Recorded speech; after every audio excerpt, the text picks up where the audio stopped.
Chapter 437. Suddenly, the howling wind in the air grew louder and more ferocious. All of the pursuers were shocked to see this scene. They all gave the order to stop their pursuit. What was the point of giving chase now? Could they destroy the wind and clouds, but could they destroy the water and fire? Right now, Zio's army no longer had the ability to kill Supreme Cloud. This was a fact that Zio's army did not want to admit, but they had to. Even though they had stopped, the changes in the sky did not stop. For a moment, the wind blew and the clouds surged as countless dark clouds began to converge. Bolts of lightning streaked across the sky like giant silver snakes. Suddenly, a strong gust of wind blew and lightning flashed. It was as if the heavens had been extremely enraged by something, striking down on the tens of thousands of soldiers. A voice spoke faintly in the air. Perhaps it's been too long since you've tasted this feeling? Use your lives to savor it. You can do anything. However, no matter what you do, don't cross the bottom line of being human. Clouds were made of water, but they were lighter than water, floating above the 9 heavens. Ever since Yun Yang had cultivated the holy water charm, he had a deeper understanding of his cloud manifestation cultivation method. Furthermore, after his trip to the lunar river and his cultivation of the holy water charm to the 2nd stage, he had achieved a new level of advancement. Strictly speaking, it should be the combination of the various divine arts to further improve. Using his cloud manifestation cultivation method as a base and the holy water charm as a guide, Yun Yang had conjured boundless dark clouds, stirring up the wind and thunder to form the current storm, lightning, and rumbling thunder. It was a combination of the 4 manifestation powers. In the past, Yun Yang had turned into dark clouds as well, but it had mostly been to deceive others and conceal his tracks. This time, with the aid of the holy water charm, the dark clouds he had conjured were truly dark clouds. They stretched endlessly and were the pivot that connected the wind and thunder. With a furious roar in the sky, lightning bolts came crashing down from the sky. Countless lightning bolts filled the sky in an instant and rained down like a torrential rain. The army that had gathered here immediately fell into chaos. Even the warhorses that had been trained for a long time were extremely terrified when faced with this sudden change in the weather. They ran and jumped uncontrollably, trampling all over the place. Countless soldiers were struck by the lightning bolts. Those who were covered in wounds and blood were considered lucky. There were even more who were turned into charcoal. After a while, the wind in the air grew stronger. Zio's soldiers were thrown off their feet, unable to stand or open their eyes. Many of them were sent rolling on the ground by the wind. He would not have been so kind as to only take 1/10 of it, he had most likely taken all of it. In the end, it was still him who had personally escorted Supreme Cloud to the Board of Justice to meet the assassin. It was him, it was all him. Chancellor Lan Wuxin was to blame for everything that had happened.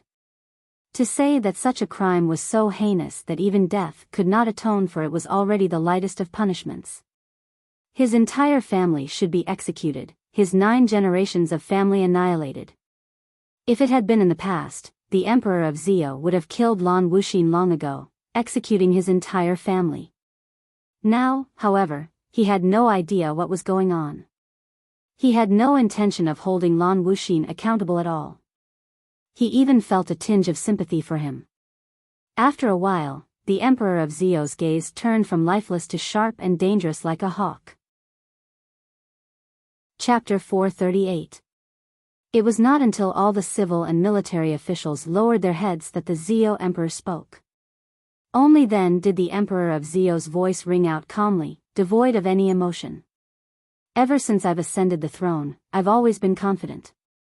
I thought that I had the heart to rule over the world, the will to conquer heaven and earth, the ability to reorganize the universe, the power to conquer Tianxian, and the plan to conquer the world. I've never been as disappointed as I am today. The Emperor of Zio's faint voice suddenly turned violent as he roared, "It's not just disappointment.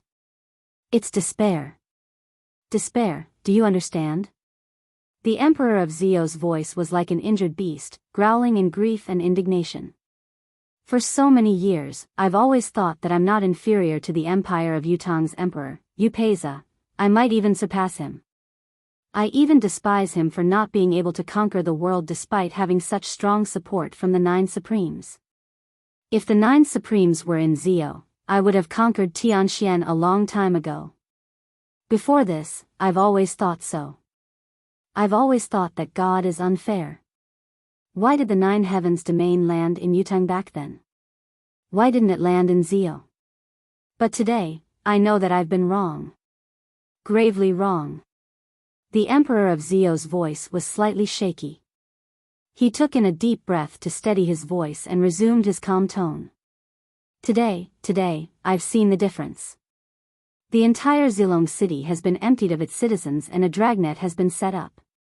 There's also a spiritual restraining formation that specifically targets the 9 Supremes' powers. Yet, it can't hold back a Supreme Cloud who's not fully capable. The Emperor of Zio asked in anguish, "Let me ask all of you. Does Zio really not have the ability to hold back Supreme Cloud?"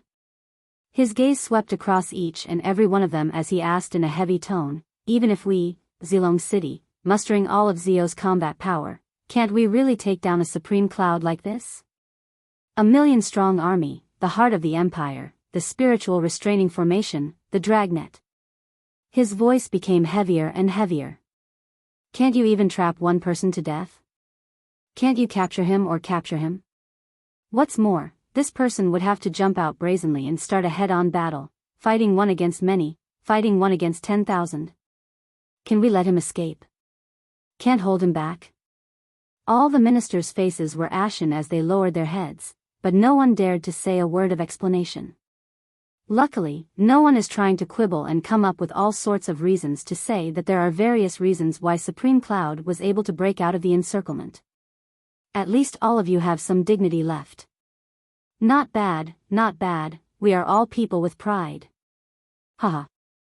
I refuse to believe this result. But today, it has been proven that we can't hold him back. I didn't manage to make him stay. Under the siege of the 1,000,000-strong army and the encirclement of Zio's top-notch experts, the enemy managed to escape unscathed. You come and go as you please. You're free and at ease, as if you've entered an uninhabited realm. Just now, I really felt humiliated just now. But now, I am very clear in my heart. What is there to be humiliated? Isn't it a foreseeable possibility? This is what I should do. We should have known and foreseen it from the beginning. If Supreme Cloud couldn't leave and couldn't escape unscathed, it would be the strangest thing in the world if we captured him instead. That would be God being blind. The Emperor of Zio hollered like a thunderclap. Hearing the Emperor of Zio's words, all the officials subconsciously shuddered, guessing why His Majesty would be so enraged. Everyone was shaken to the core. Still, no one dared to speak. No matter what they said now, it would be futile. I've always thought that the Empire of Zio's military power was the best in the world, that the sharpness of our army was unparalleled.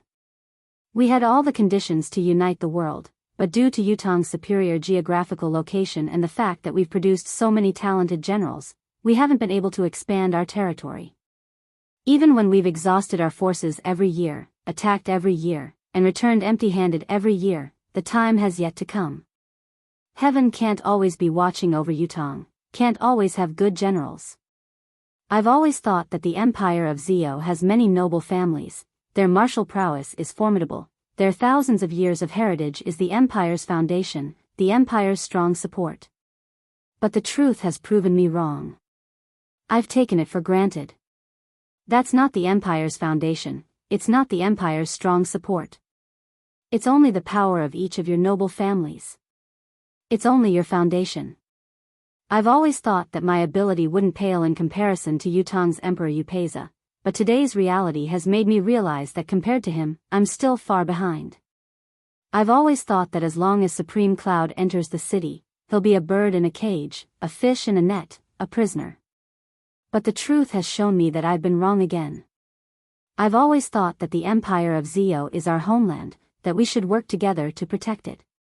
But the truth has proven me wrong. This is still my wishful thinking. This empire belongs to me alone, it has nothing to do with all of you. It's beneficial to have it, but there's no harm in losing it. There's nothing to be concerned about. The Emperor of Zio's voice grew colder and more sinister. The Empire of Zio has the King of Spears, the King of Swords, the King of Sabers, the King of Staff, the King of Spears, the King of Whips, the King of Fists, and the King of Hidden Weapons. Renowned martial artists, legends of mystical cultivators. The Empire of Zio has 10 kings who dominate the world, dominating Tianxian. The Empire of Zio actually has the King of Swords, the King of Sabers, the King of Fists, and the King of Fists. So many mighty names. What domineering nicknames. They make me feel so King awesome. I'm honored. The Emperor of Zio was the only one who cursed for the first time in his life in a tone that was filled with uncontrollable rage and hatred. It was vulgar. It was undisguised and unpretentious. The Empire of Zio doesn't have these kings and saints. Even if there were, there would only be 1 or 2 at most. Each person had 2 people. But the Empire of Zio has at least dozens of them. Hundreds of them. Thousands of them. With such a formidable martial force, why can't we become the world's hegemon? The reason is simple, it's all of you. The Emperor of Zio stood up, his fingers trembling as he pointed at them one by one, his gaze filled with resentment. You, and you. Do you know, Lan Wuxin is the most guilty in this matter, but I haven't punished him until now. Why? Why do you think it is? Because no matter how wrong Lan Wuxin was, his heart and his original intention were all for the Empire's good. He was loyal to the Empire, without a shred of ulterior motives. He had contributed all of his family's combat power in this ambush of Supreme Cloud. Of course, he had the mentality to make up for his mistakes, but he did his best. He was the only one who did it, without holding anything back. On the other hand, what about all of you? Where have all the kings and saints under you gone to? Is there anyone who came to help? I'm really muddle-headed. Wasn't there still a King of Swords? It wasn't that there wasn't anyone who came to help, but that King of Swords died like an idiot. What kind of help was that? Did he come out to make a fool of himself? And then there was the Saint of Swords. He appeared at the last moment and acted. For the first time, there was someone who could injure Supreme Cloud severely, but it was too late. What the F***ck were they doing earlier? Why couldn't they have acted earlier? It was such a good opportunity, even I could see it clearly. The Emperor of Zio roared. There are still many top experts and super cultivators who haven't shown their faces yet. None of them have appeared. All of the Empire of Zio's top-notch combat power has been gathered by your families and shelved. Even when the Empire's survival was at stake, you would never have brought them out. Even when you saw Supreme Cloud strutting around and mocking Zio, even when you saw Supreme Cloud leaving unscathed, you still wouldn't have brought them out. Because this Supreme Cloud is very strong. If you had brought out your secret top-notch combat power, they might have been in danger, they might have died. Once those experts died, it would be your family's combat power that would be affected, your family's overall capability would be affected. Is that so? Even if the Empire of Zio were to fall, as long as your families still have these forces, they can still do as they please in the new dynasty, exchanging for riches and glory. Their rights will not be reduced. Is that so? All of you can still live happily. Even if the Empire of Zio were to fall, all of you wouldn't have to die except for me. All you have to do is kneel and kowtow, say a few words, acknowledge another emperor in name, and all of you can still enjoy high positions and generous salaries, be dukes and marquises for generations to come. Therefore, this empire has always belonged to me. It belongs to me alone. It's not yours at all. Naturally, I wouldn't care about your concern. Today, I've finally thought it through. I've thought it through, Renji. Chapter 439. The Emperor of Zio was like a wounded lion, glaring fiercely at the civil and military officials present. I used to laugh at Yutong's emperor. He didn't have many noble families with strong foundations under him. Even when he had the help of some, they were all loyal to the empire, like the Leng family, the Shengguan family of generals, and the Fang family. However, these noble families had all lost their bloodlines in the years of war. There was no one to carry on their legacy, only a legend remains. But what was the meaning of such a legend? What was its value? I used to think that they no longer had any superior martial power, that they were a pile of loose sand. They were only waiting for a suitable opportunity to disperse with a single strike. How could the Tower of Sand survive for long?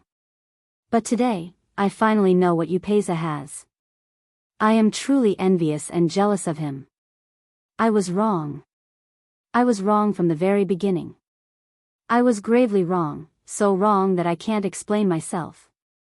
It's not that they don't have the so-called noble families with strong foundations, it's because Yutong's noble families have all died fighting for the empire.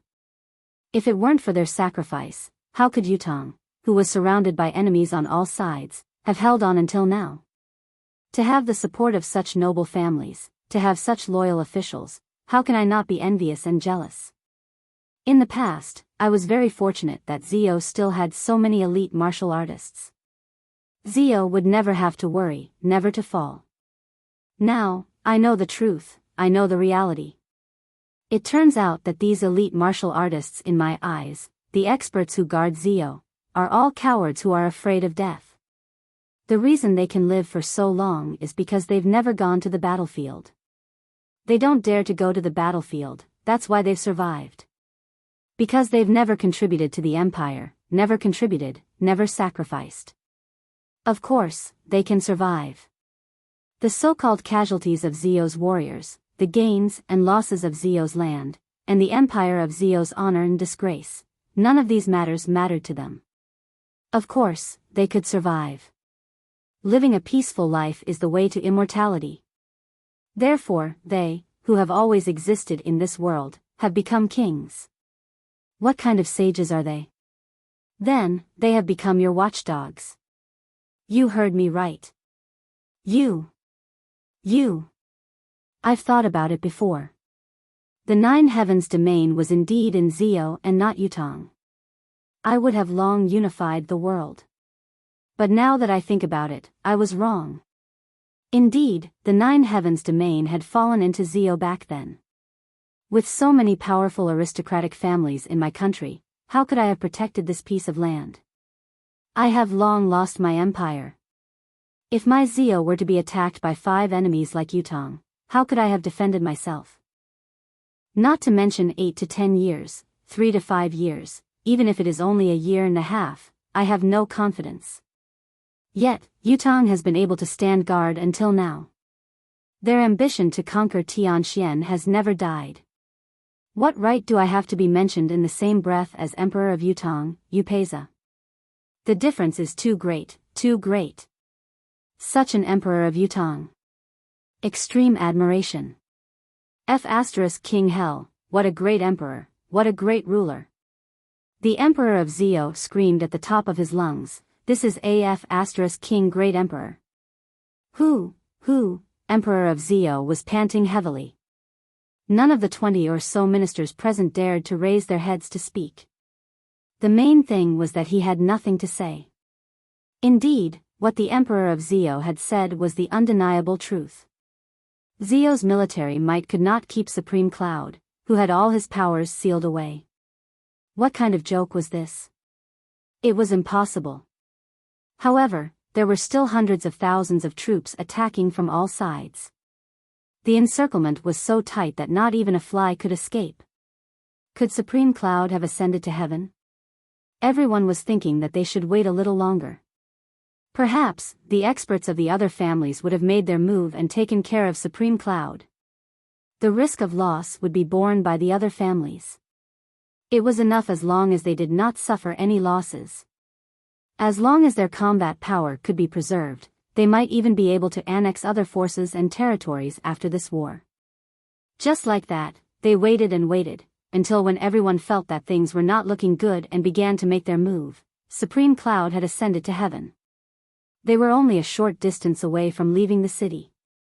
They were only one step away from it. By then, it would be too late to do anything. It would be too late to even regret it. Selfish.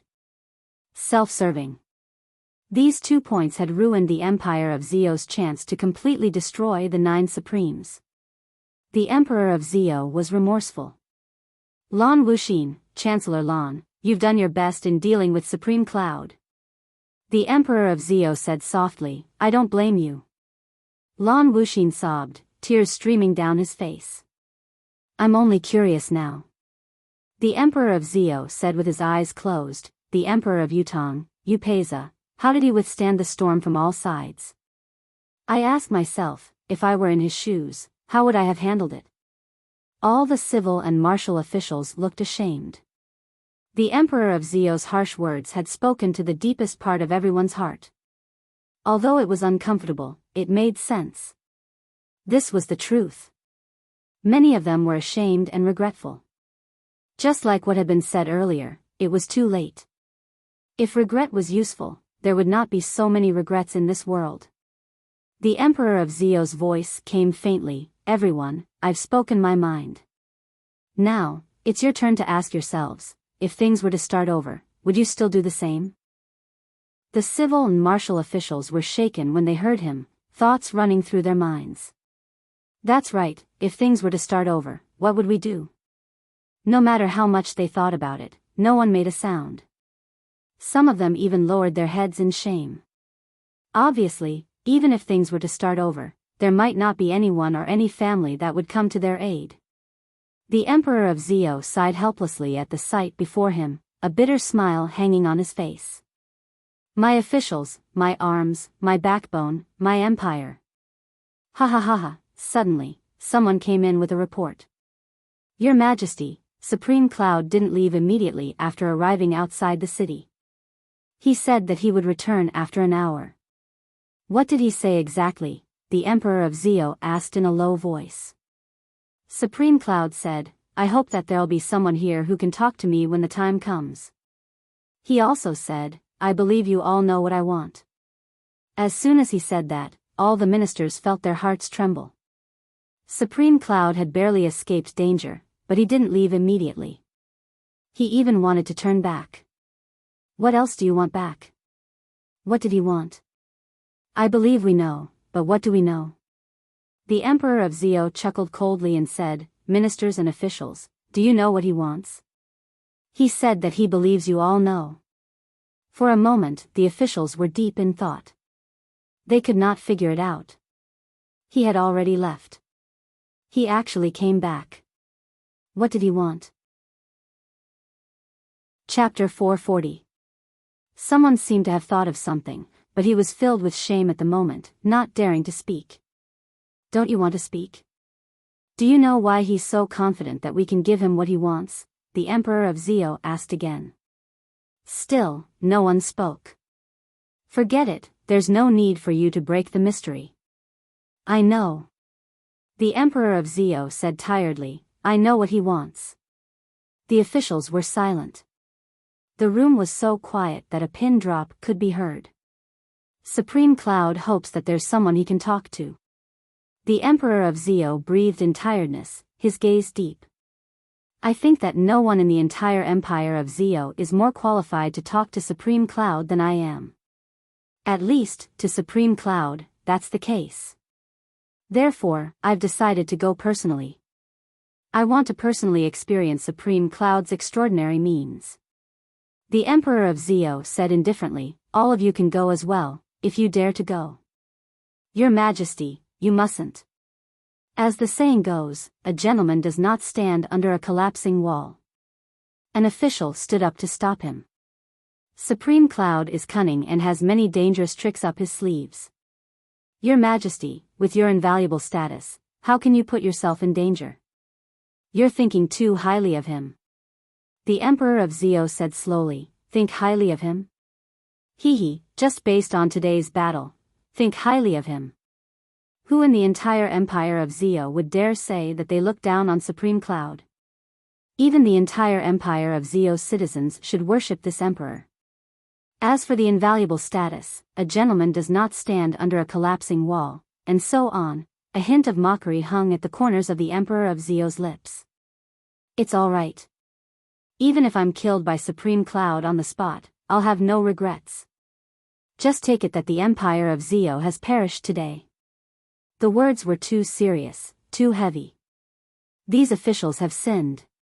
When the ministers heard this, they all knelt on the ground, their bodies trembling. Sinned? His Majesty chuckled, wanting to say something but refrained from doing so. It's decided then. Everyone, go. The Emperor of Zio said faintly, everyone here, especially the high officials of these noble families, go. Even one less won't do. A gentleman doesn't stand under a collapsing wall. You'd better not tarnish the reputation of a gentleman. His gaze was cold and eerie, full of killing intent. If anyone doesn't go today, I will execute their entire family. Do you think I dare or not? Is it possible? The officials originally wanted to persuade him again, but when they heard this, they all shuddered. Looking at the Emperor of Zio's murderous expression and the undisguised ferocity in his eyes, everyone knew that he was not joking. Regardless of life or death, we will definitely accompany your Majesty. Everyone shouted in unison. A mocking smile tugged at the corners of the Emperor of Zio's lips as he said, as long as all of you go, I will be safe. In this world, who would be able to kill me in front of all my officials? I am 100% sure of this. Ha ha ha ha. His last laugh was filled with sorrow. At this moment, no one could understand what this ruler of a nation was feeling. Furthermore, no one knew that his heart had lost all hope and was filled with despair. His heart had already turned completely cold. As the saying went, the power of heaven was unpredictable. Accompanying a ruler was like accompanying a tiger. Rulers were all temperamental, and so on. It was also said that the royal family had no kin, that the emperor was cold-blooded, that the ruler was arbitrary, and that he was alone. There was also the saying, when the birds are all gone, the fine bough is hidden, when the cunning hare is dead, the hound is cooked. Countless emperors had disappointed their loyal officials, countless emperors had disappointed their loyal officials, and countless emperors had alienated their officials, in spite of this. The Emperor of Zio could guarantee that throughout the history of all the emperors, there was probably no one who had felt as hopeless and chilled as he was right now. Disheartened.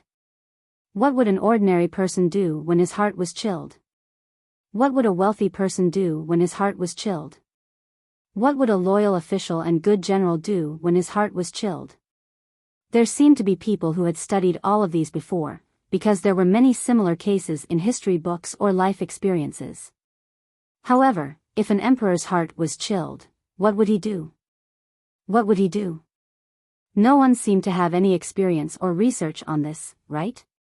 He let out a self-deprecating laugh and walked out of the room. The officials were speechless, and they followed suit. Everyone was thinking about how they could salvage what had happened today. What should I do? No one could imagine what the current Emperor of Zio could or would do. For this emperor, there was no such thing as daring or shouldn't. Outside the city, the Emperor of Zio stood there naturally, surrounded by troops and officials, as well as the personal guards they brought with them. The mockery at the corner of the Emperor of Zio's lips deepened. That's right, I'm not wrong at all. Once their own safety was involved, wouldn't the Sword King, Saber King, Sword Saint, and Saber Saint all come? Therefore, as long as all of my officials are by my side, no one in this world can kill me. However, this reality made the emperor feel even more bitterly disappointed. What my ministers care about the most is still their own lives, their own clans, and their own personal interests. What country, mountains and rivers, common people, dominating the world, that's my business. This is my own business. The Emperor of Zio stood on a high spot, facing the wind as he gazed into the distance. He suddenly realized that he yearned to meet Supreme Cloud, the legendary Supreme Cloud. To Zio, to any nation other than Yutong, Supreme Cloud was an unmistakable devil. In spite of this, he was Yutong's hero. What he had done was worthy of the word hero. Now, the Emperor of Zio thought that not only was Supreme Cloud a hero of Yutong, but his actions were also heroic in the eyes of any nation, even if it was an enemy. Tens of thousands of people were gathered together, but it was silent. Flags fluttered in the wind, looking like a neat army with a majestic military aura. Such a grand scene was waiting for the arrival of one person. Yutong's Supreme Cloud. The Supreme Cloud who had almost turned the entire Zilong city into ruins. Supreme Cloud had yet to come. An hour had passed. 2 hours had passed. A long time had passed since the promised time. The person who was supposed to come did not come. Your Majesty, let's go back. Supreme Cloud must have fled far away long ago. The so-called meeting is just a feint to attack the heart. A minister stepped forward and said. Absolutely not. The Emperor of Zio said confidently, if you had said this, I wouldn't have come at all, because I disdain it. However, since Supreme Cloud has said it, he will definitely come. He will definitely come. This sentence made all the ministers choke and speechless. What did he mean by you wouldn't come if we said it? Disdain it to come. Did you believe Supreme Cloud's words just like that? We've served you for so many years, is this what we get in return? We've been Zio's officials for generations, is this what it's like? Even the most basic trust was gone. Your Majesty. Lan Wuxin took 2 steps forward with his back hunched. Ever since Supreme Cloud's incident broke out, Lan Wuxin had never straightened his back. Your Majesty, be careful with your words. The Emperor of Zio's eyes glinted inexplicably as he said with a smile, I know. He was harsh and sarcastic to those who had done nothing wrong, but to Lan Wuxin, who was the most guilty, he was kind and gentle. This state of affairs displeased all the officials, their dissatisfaction growing. What have we done? If it wasn't for Lan Wuxin's meddling, would the current situation have come to this? If it wasn't for Lan Wuxin, would half of Zilong City have been destroyed? If it wasn't for Lan Wuxin, would 100,000 soldiers have been killed? If it wasn't for Lan Wuxin, now that we're here, why is the culprit unscathed while we have to bear so much blame? Your Majesty, isn't this too unfair? Aren't you being too biased? For a moment, no one said anything, but the resentment in their hearts was already boiling. Time passed quietly, but Supreme Cloud did not come. Just as everyone was about to lose their patience, someone suddenly cried out, What is that? Everyone turned to look at the same time, their expressions changing abruptly. Chapter 441.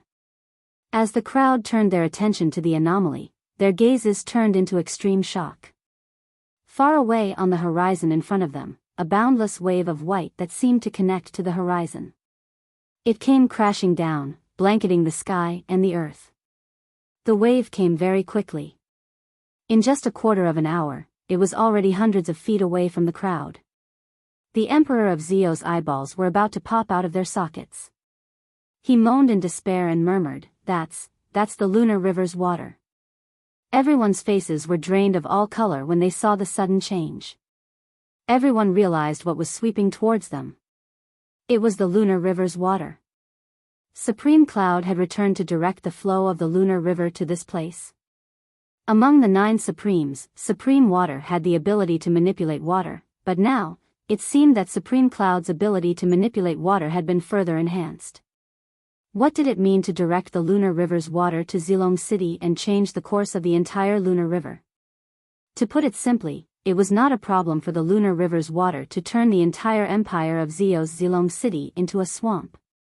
Thousands of miles of land would become another ocean in the Tianxian continent in a very short amount of time. At this moment, everyone could not help but feel a surge of heartfelt regret. This Supreme Cloud was a lunatic, a complete lunatic. A madman who did not care about reputation, morality, or the safety of the common people. He wanted to drown the empire of Zio for such a trivial matter. Hundreds of millions of lives. Do you still have any humanity left? Why did we provoke such a madman previously? Before this madman's insanity was only limited to the battlefield. He would only intervene when we attacked his country. Now, however, this series of actions, kidnapping his family, setting traps, and other despicable tactics, had caused Supreme Cloud to explode completely. He no longer cared about worldly ethics, no longer cared about the common people, and no longer cared about the lives that would be lost. To achieve his goal, he would go to extreme lengths. As long as the lunar river's water flowed into the empire of Zio, it would truly be the end of the world. At the very least, among the hundreds of millions of people within the empire of Zio's 10,000 miles of territory, other than a limited number of ace cultivators who could escape, the rest would not be spared. As for the empire of Zio, it would vanish from Tianxian continent's map in an extremely short amount of time, be it today or tomorrow. The emperor of Zio's lips trembled violently, unable to contain his emotions. He watched as the billowing white waves drew closer and closer until they were almost right in front of him, but he did not move. No matter how hard the guards and officials tried to pull and persuade him, the emperor just stood there blankly, watching the lunar river approach him in despair. As the emperor, if he did not leave, the other officials could not abandon the emperor and run for their lives. At this time, those who were the first to retreat would be convicted of treason, and there would be no room for redemption.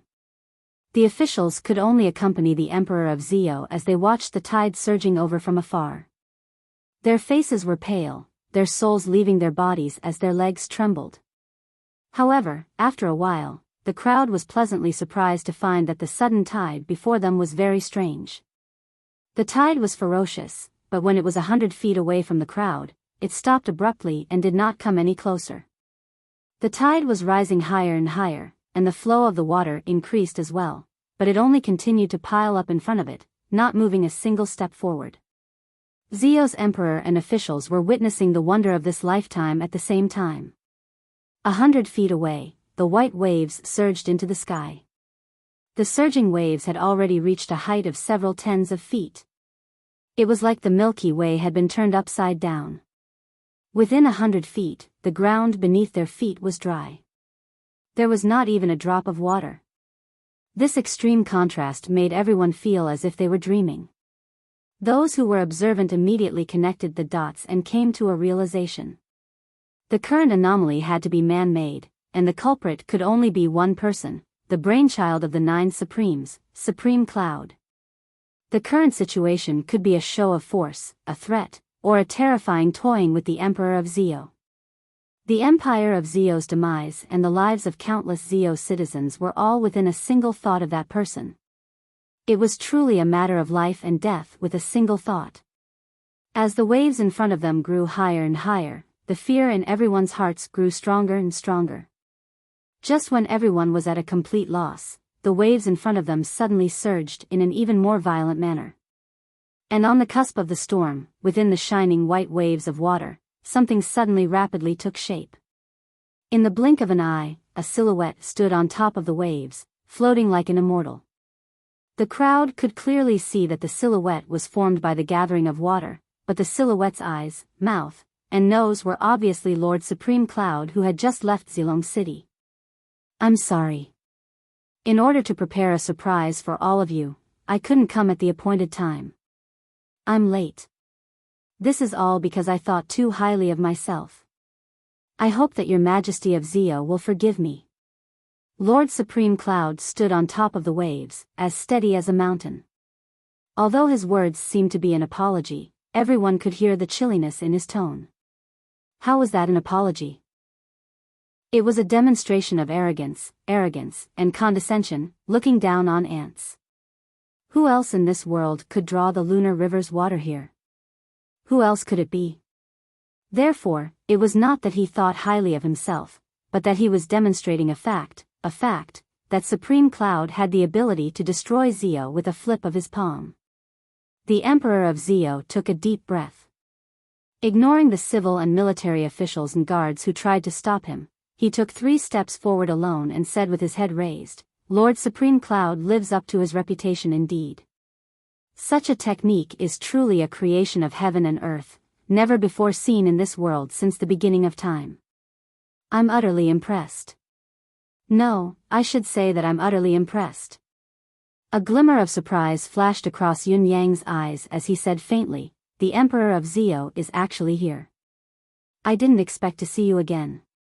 Although this reputed one had said earlier that I hoped to have someone to talk to, I didn't expect your majesty to come personally. You have given me face indeed." "Thank you, your majesty." The Emperor of Zio chuckled humorlessly. Supreme Cloud's prestige is unparalleled in the mystical heaven, unique in the universe. Since Supreme Cloud is here and has spoken up to invite me, of course, I have to come personally and meet with Lord Supreme Cloud. I didn't know that it was Supreme Cloud who had come earlier. It was my fault. Yin Yang nodded and said, "Your Majesty's magnanimity is truly admirable. You are indeed the ruler of the world, the ruler of Zio." The Emperor of Zio smiled. "Lord Supreme Cloud, you flatter me."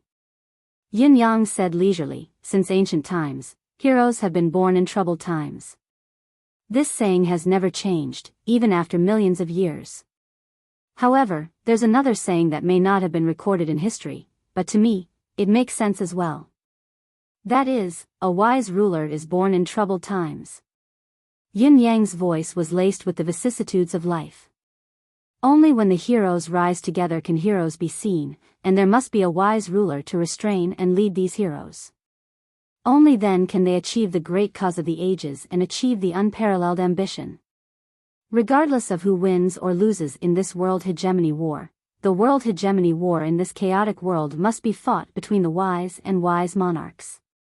Only then would they be able to create a legendary war that will be passed down through the ages. Only such a war is qualified to leave a mark in the history books. Yin Yang said sincerely, "Your Majesty is such a great ruler. As a ruler, His Majesty's actions are worthy of being called a wise ruler." The Emperor of Zio smiled faintly and said, "How do I compare to Yutong's Upeza?"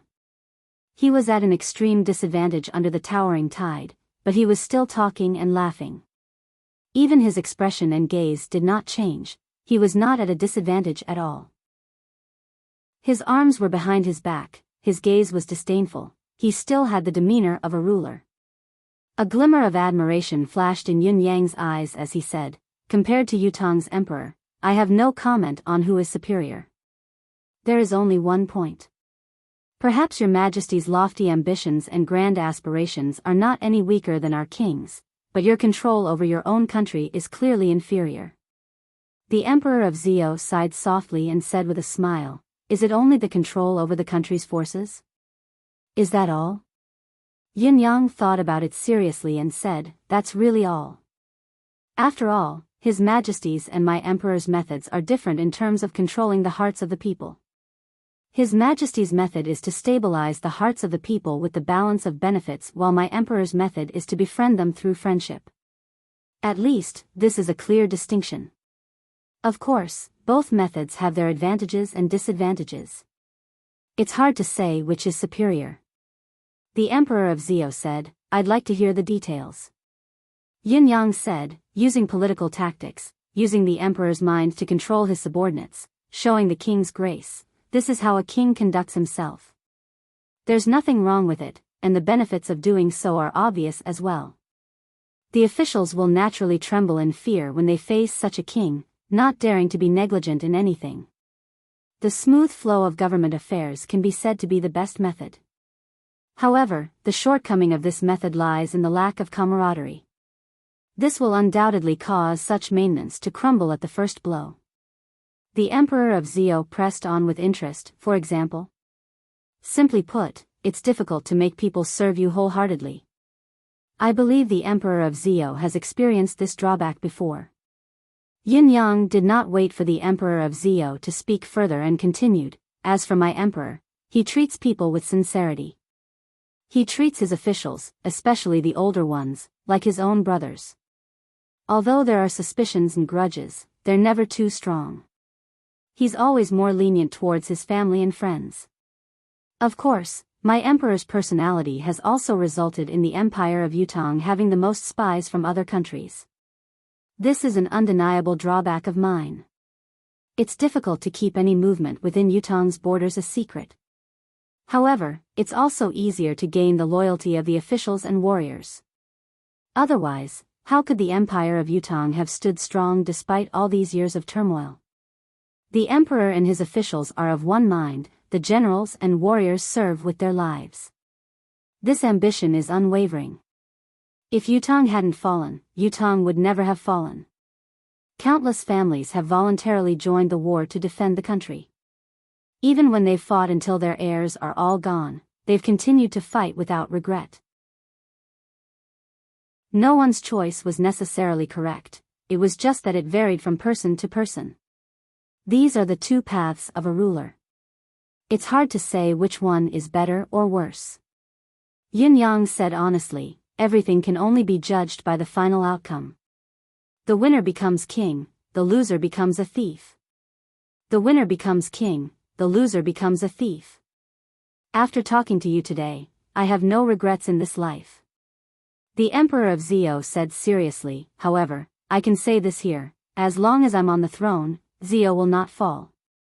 He spoke these words resolutely and decisively, and it was filled with an indisputable feeling. His words jolted the countless Zhou officials behind him into a jolt of vigor. For a moment, all of Zhou's officials felt their spines straighten again. Even with the threat of the nation's destruction before them, they were no longer as fearful. Yin Yang said faintly, perhaps. He did not say that the empire of Zhou would fall as long as he released his control over the flood today. It would be useless no matter what oath you swore. At most, you would be drowned in the flood first. That would fulfill your oath. Zhou would only fall after your death. The Emperor of Zhou sucked in a deep breath, suppressing all the emotions that had just surged within him. He said with a smile, Lord Supreme Cloud has said before that he wants someone who is qualified to speak to him. I wonder if I'm qualified to speak to you? Yin Yang could not help but chuckle. If even His Majesty can't do it, then no one else in the Empire of Zhou is qualified. The Emperor of Zhou said in relief, that's good. Let me speak to Lord Supreme Cloud. Lord Supreme Cloud also said that we should know what you want. Yin Yang replied, that's right. Since your Majesty is here and has seen everything before you, your Majesty will naturally know what I want. The Emperor of Zhou smiled faintly and waved his hand, saying, bring the yellow bear that died in Zilong City here in one piece. Once Yin Yang heard the word died in battle, he shut his eyes abruptly. Died in battle? Before this, Yin Yang still held on to the slightest hope. Even if Blackie was on the brink of death, even if he was forcefully suppressed and subdued by Zhou's experts, even if his mystical beast foundation was destroyed and he was reduced to the most common black bear, it would be fine as long as he was still alive. However, the answer that he was most unwilling to face, the cruelest reality, had finally been laid bare before his eyes. That naive little bear, that sturdy little bear that followed him step by step, had died in battle? The little bear that had followed him for a few days and had yet to enjoy the benefits of being his follower had died in battle? On his wrist, a small green snake that had recovered its health suddenly lowered its head and hid in its coiled body. 2 drops of tears condensed from spiritual qi soaked Yin Yang's wrist. Yin Yang could clearly feel the little snake's body trembling slightly. The crowd far away parted to the left and right. Hundreds of people were carrying a huge body over with thick wooden sticks. It was the little bear. The little bear's body was no longer whole. Not only had its chest and abdomen been sliced open, its limbs had also been chopped off and placed on its body. Its head was littered with sword wounds and many of them were still oozing blood and brain matter. There was no longer any breath left in it. It was an unusually thorough death, even worse than old Dugu. The team carried the little bear over slowly and brought it to the front of the flood. Yin Yang lowered his head slowly, looking down at the little bear's carcass. His expression was blank but his eyes were burning with rage. The small snake that was coiled around his wrist shot out with a swoosh. In the blink of an eye, the small snake turned into a more python that was as thick as an arm and pounced on the little bear. The more python trembled and hissed as it slithered around the little bear, calling out anxiously. Even the more python's cry had a faint whine to it. It sounded like the cries of a little bear. Obviously, the more Python hoped to awaken the yellow bear that was no longer breathing. Yin Yang slowly closed his eyes and opened them again. A ball of water slowly flowed up the little bear's body, washing every part of it clean. The countless wounds on the carcass were slowly healing at a speed visible to the naked eye. It was a miracle created by the combination of Yin Yang's holy water charm, endless divine art, and Emmy's air of vitality. Of course, more importantly, the yellow bear had just died not long ago. As the king of mystical beasts, its physical body was still full of vitality. That was how the wounds had healed. After a while, even the little bear's limbs had been untied back to their original positions. It looked very clean, as if it had just fallen asleep. Yin Yang took another deep breath and enveloped the little bear's body with his deific consciousness. On one hand, it was to check if there were any wounds that had yet to be healed. On the other hand, he was still holding on to the slightest bit of hope. However, just as his deific consciousness reached the body, Yin Yang was enraged as he hollered, "Where is the little bear's mystical core?" His deific consciousness swept over the little bear. The mystical core that should have been in the little bear's head had disappeared without a trace. Yin Yang was instantly enraged. His murderous intent filled the air as he stared coldly at the Emperor of Zio and said coldly, "Emperor of Zio, where is my little bear's mystical core? I hope that you can send it to me immediately. This is my pet, and also my warrior. I hope that my warriors will be able to be buried in one piece and rest in peace. The same goes for the body and the same goes for the inner core. Send it to me." Chapter 442. Had the mystical core gone missing? The Emperor of Zio had not thought of this. The mystical core of a 9th-level mystical beast was an extremely rare treasure to most of the practitioners in this world. There was no doubt about it and it could not be questioned. However, the Emperor of Zio would never have thought that there would be someone who would be bold enough to hide the mystical core in the face of the threat of the nation's demise. This fact made him feel as if his face was burning hot. At this moment, the rage in his heart was no less than Yin Yang's. In fact, it was even more intense. Could it be that the survival of a nation and the lives of hundreds of millions of people were not as important as a mystical core in some people's eyes? What kind of a heart was this? Where is the mystical core? The Emperor of Zio turned around, his cold gaze sweeping across a certain person. Then, his chilling gaze locked onto the person. Yin Yang followed his gaze and saw that the person was dressed in green, wielding a long sword. His face was simple and unsophisticated. It was the swordsman who had chased after him with his sword in the air.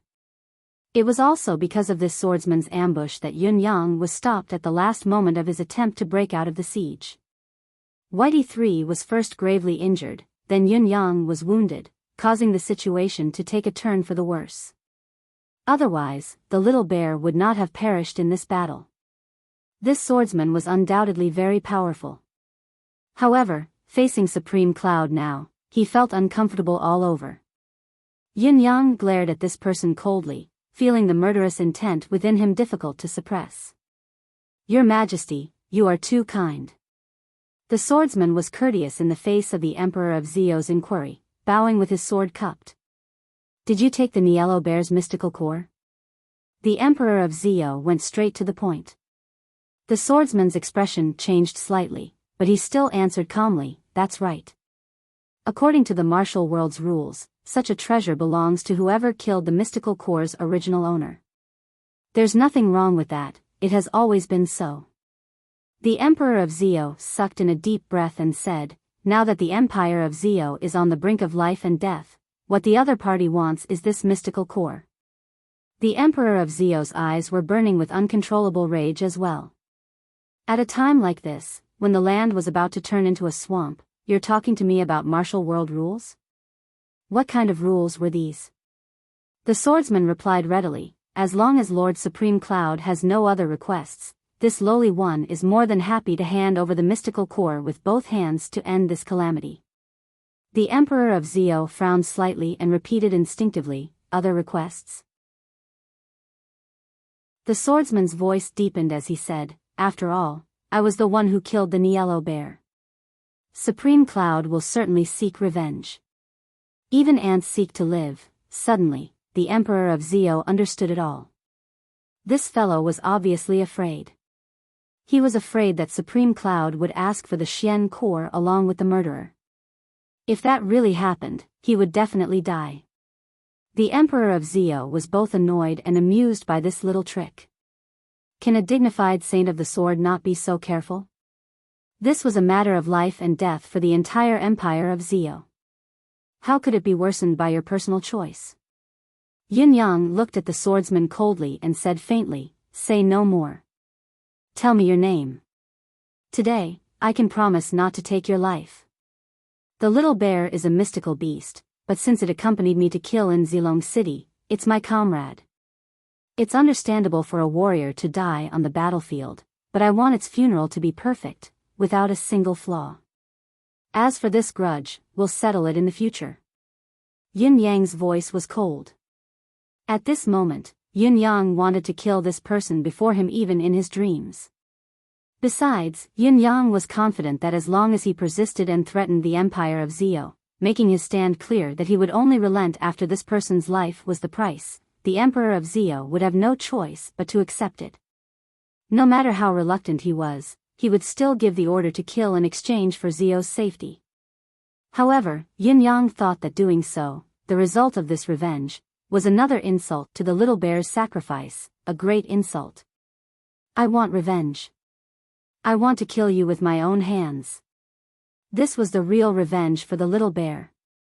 Although he could also achieve the goal of revenge by borrowing others' hands and threats, Yin Yang did not want to do so. On top of that, Yin Yang could understand the swordsman's standpoint and choice. As a citizen of Zio, it was understandable for the swordsman to fight for his motherland's vengeance against his country. Now that he had established a great enmity and was being targeted by the enemy, not only was it a wise saying, it was also his heartfelt sentiment. It was just that his standpoint was different and nothing else, but to use his motherland as a threat to force him to sacrifice his life was truly despicable. Therefore, Yin Yang would rather seek revenge in the future than insist on killing this person. The swordsman lifted his head and looked at Yin Yang with a complicated gaze. He said softly, "This reputed one is known as Emerald Cloud Sword Saint. I will never change my name or my surname. I am LV Lingyun. LV Lingyun." The corners of Yin Yang's lips curled into a profound smile as he said faintly, "What a Emerald Cloud Sword Saint. I'll remember you." The few short words caused LV Lingyun's pupils to constrict. Even his heart skipped a beat nervously as a chill ran down his spine. He had intended to say a few more tough words to keep up appearances, but when he met the other party's cold gaze, he could not utter a single word. He had a sudden realization that what he was about to face was the Nine Supreme's vengeance. Supreme Cloud, who had been in an incomplete state and unable to use his manifestation, had already turned Zilong City upside down. If the great spiritual restraining formation was removed, it would be a piece of cake for him to exact his revenge with a myriad of tricks up his sleeves. Even now, even if the spiritual restraining formation was still there, could it fight against the lunar river's water? Hand over the mystical core. Yin Yang ordered coldly. LV Lingyun sucked in a deep breath and said, "Lord Supreme Cloud, the battle on the battlefield is up to fate. Both parties are hostile to each other and have different standpoints. No matter how you fight, it's only right. If Lord Supreme Cloud wishes to take back your subordinate's item, you need to be more courteous in your words." Yin Yang smiled mockingly. "You've said it yourself. We're hostile to each other and have different standpoints. Why should I be courteous to you? I repeat, hand over the mystical core. Otherwise, the Empire of Zio shall become history today." Chen Shi's extremely forceful tone caused the Sword Saint's face to flush red, and his eyes revealed extreme humiliation. "Hand it over to me personally right now." Yin Yang scoffed coldly, his gaze gleaming with the cold glint before a massacre. His voice grew even colder. Everyone realized that Supreme Cloud was humiliating LV Lingyun on purpose. Most importantly, the other party's attitude showed that he did not care whether Yun Yang would hand over the mystical core or not. This was just an excuse. Are you not going to hand over the mystical core? That's great. I shall drown Zio today and the empire of Zio shall cease to exist in this world. Let's see if you, LV Lingyun, will choose to submit in humiliation or refuse forcefully. Will you submit in humiliation to your duty as a human being, or will you become Zio's sinner? The sense of danger, the coercion from a higher position, and the blatant bullying, everyone could feel it clearly. LV Lingyun was trembling, his heart about to explode. How could he tolerate such extreme humiliation? Even if he was not a cultivator or a pinnacle expert, he was only an ordinary person. In the face of such humiliation, the only thing he could do was to fight with his life on the line. However, LV Lingyun could clearly feel the gazes on him from the people around him, like sharp arrows. Every gaze was urging him to hand over the Niello Bear's core quickly and avert the current crisis. If it were not for the fact that his cultivation base was lacking, someone would have already made a move to snatch it away. LV Lingyun's heart was filled with indescribable regret. Why did he have to participate in this battle to annihilate Supreme Cloud? If he had been a coward like the others, there would be nothing left for him to do now. JavaScript, alternatively, he could have made a move earlier or taken down Supreme Cloud. Even if he did not win, dying in Supreme Cloud's hands would have been a clean slate. Not only would he have to endure this humiliation, he would also have to provoke a powerful enemy that he could not rival. From now on, he would have to live in fear and trepidation every single day and night. LV Lingyun's intestines were swollen with regret. Chapter 443. LV Lingyun was berating himself madly in his heart. LV Lingyun, oh LV Lingyun, why are you showing off? Only your cultivation base is high. Only you are capable. Only you have the heart to protect Zio.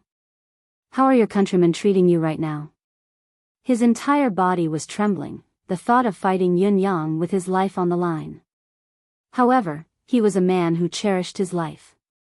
Otherwise, he would not have said that even an ant could live without purpose, and would not have generously offered the mystical bear core as a bargaining chip to save his life. How could he have known that the bargaining chip that he had expected to save his life had become a hot potato that he could not advance or retreat with? It was wrong whether he gave it or not. Just as LV Lingyun's emotions were in a mess and he was hesitating, he suddenly heard the sound of water splashing on the opposite side. Something strange had happened again. The group was still in a state of shock, but what they could see now was the surging waves surging from afar once again. The waves in front of them had already piled up to thousands of feet high, and they were growing taller and taller, almost to the point where the top could not be seen. If such a massive wave were to break through the seal, it would be unstoppable. No expert could stop it. I can tell you clearly that there is a limit to one's strength. My control of the lunar river has reached its limit, and I might lose control at any time. Yin Yang said coldly, if I don't get the mystical core before I lose control, I won't be able to control the water even if you give it to me later. When the time comes, this heinous sin. Yin Yang looked at LV Lingyun coldly. Both of us will bear it together. Since we're enemies on both sides, I don't mind having a few more Zio souls under my name. A Zio official's aged facial muscles twitched as he shouted, almost roaring, LV Lingyun. What are you waiting for? LV Lingyun's body trembled again. She clenched her teeth and looked around. Her face was ashen. Suddenly, all her hopes turned to dust. Her whole body relaxed as if she had lost all her strength. He took a slow step forward and raised his hand. In his palm was a mystical core. LV Lingyun seemed to have aged a few decades in an instant. He walked forward step by step. Along the way, he did not raise his head at all. Every step he took seemed to be 1,000 caddies heavy. Every step was extremely difficult. The Emperor of Zio sighed in relief silently as he watched him walk out. However, the expression on his face was extremely complicated and humiliated. As the monarch of a country, he was threatened right in front of the country's gates. He could only watch helplessly as his people walked out of the country in extreme humiliation, yet he could do nothing about it. Furthermore, he was one of the people who pushed for this extreme humiliation. This feeling almost drove him crazy. However, at the bottom of his heart, in a hidden place, there was a kind of joy flowing. Aren't you cowards? Weren't you guys unwilling to do anything? Aren't you all selfish? But, in the face of the threat of a nation's destruction, who could be spared? I hope that from now on, all of you can understand one sentence. When the nest is overturned, how can the eggs remain intact? From now on, they could work together to build Zio's unbreakable shield. Yun Yang watched coldly as LV Lingyun walked over step by step until he was right in front of him. He did not lift his head, only raising his hands to present the mystical core. Yun Yang snorted coldly and extended his hand to retrieve the mystical core. Then, he brushed past LV Lingyun amidst the gushing water, as if he did not even have eyes for LV Lingyun. He walked to the side of the little bear's carcass and wrapped the mystical core in a ball of life force before solemnly placing it back into the little bear's skull. Looking at the huge body in front of him, Yun Yang's heart felt like it was being cut by a knife. Little bear. I will avenge you. I will kill LV Lingyun to avenge you. Once the vow was made, Yun Yang waved his hand and the little bear's huge body disappeared. Soon after, he slowly stood up, turned around, and walked back. He didn't say anything unnecessary. When he had walked 100 feet and returned to the front of the flood, Yun Yang's back was still facing Zio's emperor and officials, as well as LV Lingyun who was still standing blankly like a statue. He spoke in a low but clear voice, when two countries are at war, they are enemies. On the battlefield and in the imperial court, it is only right that one does not resort to any means. Even kidnapping the family of an important person to threaten is a despicable act, but it is also a means of coping under certain circumstances. This is still a personal choice. However, all of this has nothing to do with me. I believe that no one in this world can forget the legend of the 9 Supremes. We, the 9 Supremes, may not be your opponents when it comes to scheming, but when it comes to kidnapping someone, I think no one is better than us at it. No one should object to this. After today's battle, it has already been proven that the Empire of Zio has no bottom line. Since you, as our enemies, have no bottom line, then we don't have to abide by the so-called bottom line anymore. From now on, we shall rely on our own means and leave our fates to fate. Today's debt, I will settle it with all of you. The reason why Zio has not been flooded today is because I don't care to do things that involve the loss of life. On the battlefield, however, there is no such thing as civilians. As a general or a soldier, there is no thought of returning to the battlefield after dying on the battlefield. LV Lingyun, start planning your escape now. Let's see if I can exterminate your entire family one by one. Supreme Cloud's tone had not been harsh, he had only spoken in an indifferent tone, as if he was talking to himself. However, when these words fell into the ears of the Empire of Zio's emperor and officials, they were like thunderbolts that pierced straight into their hearts, like a nightmare curse that could never be erased.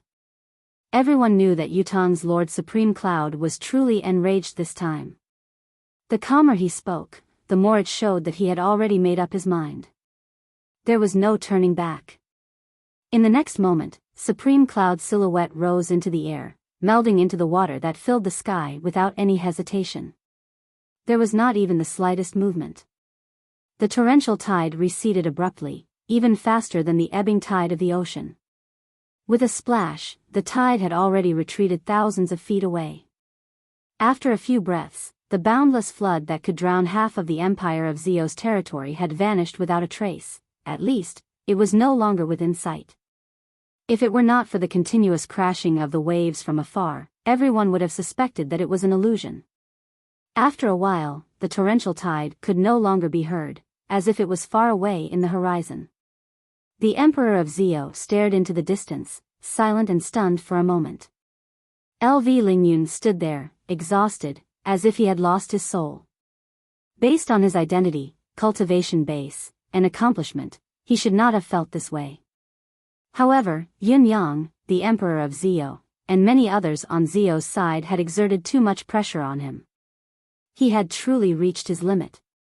If he had been a little more forceful, this person would have broken down on the spot. It would not have been a mental breakdown, but he would have exploded to his limit, a frenzied massacre that did not distinguish between friend and foe. The Emperor of Zio's side drifted over. Yutong's supreme cloud has come thousands of miles for his friends and family. Facing the entire empire of Zio, he has fought with all his might for his friends and family. Now that he has returned and threatened with the torrential tide, he has done so for his comrades who have fought alongside him. Even when he threatened to annihilate the nation, he didn't do such an extreme thing in the end, causing the people to suffer and suffering. Yutong's supreme cloud is a true hero.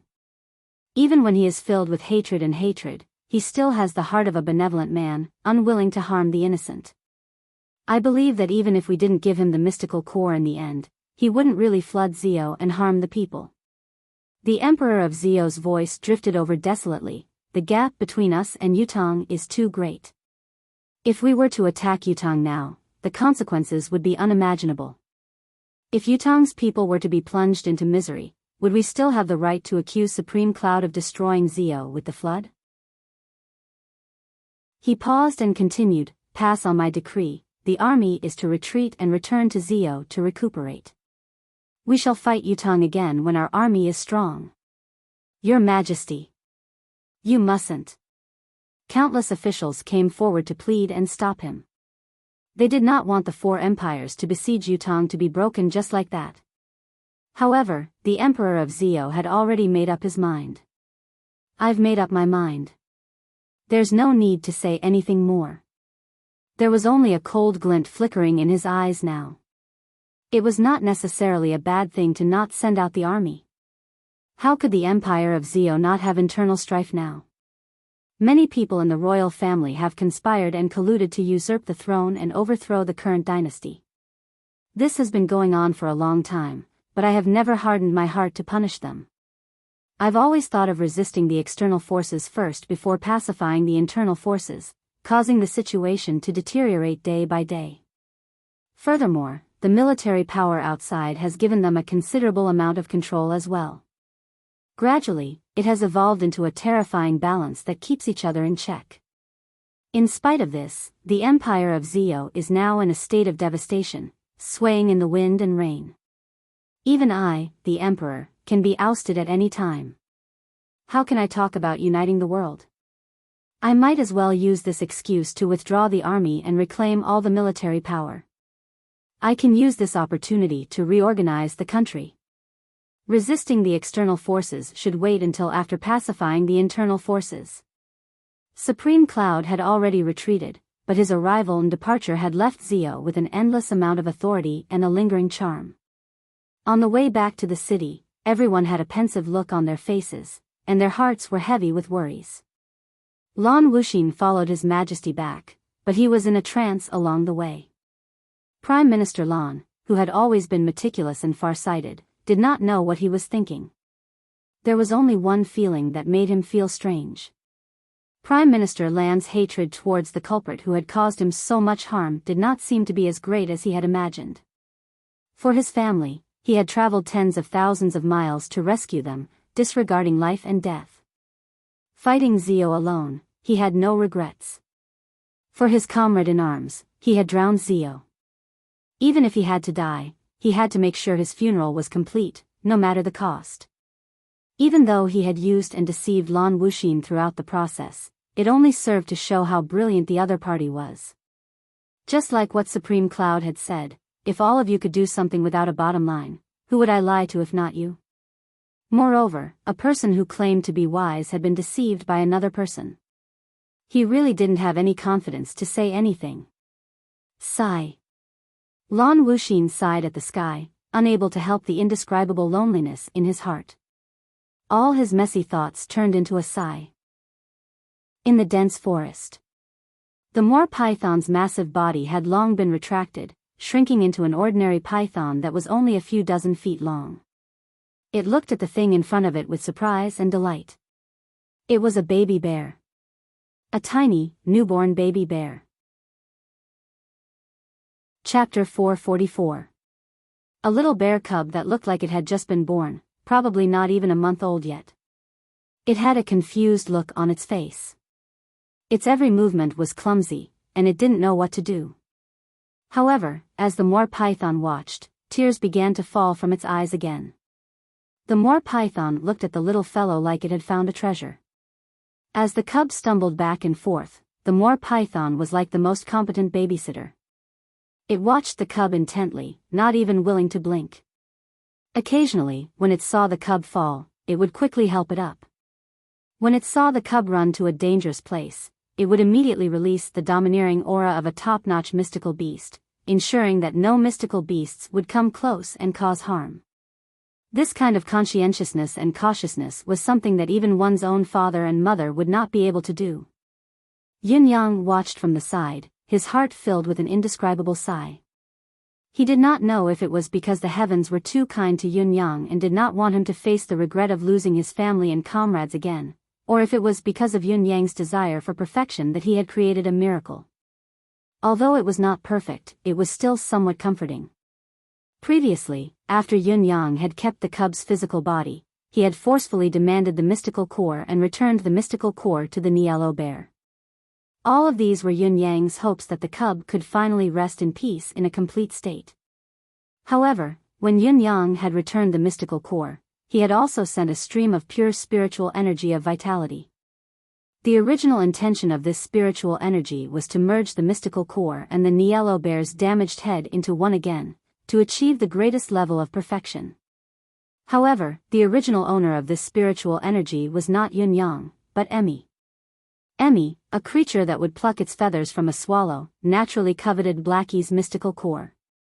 Although it dared not take it for itself due to Yun Yang, it would still be good to touch it.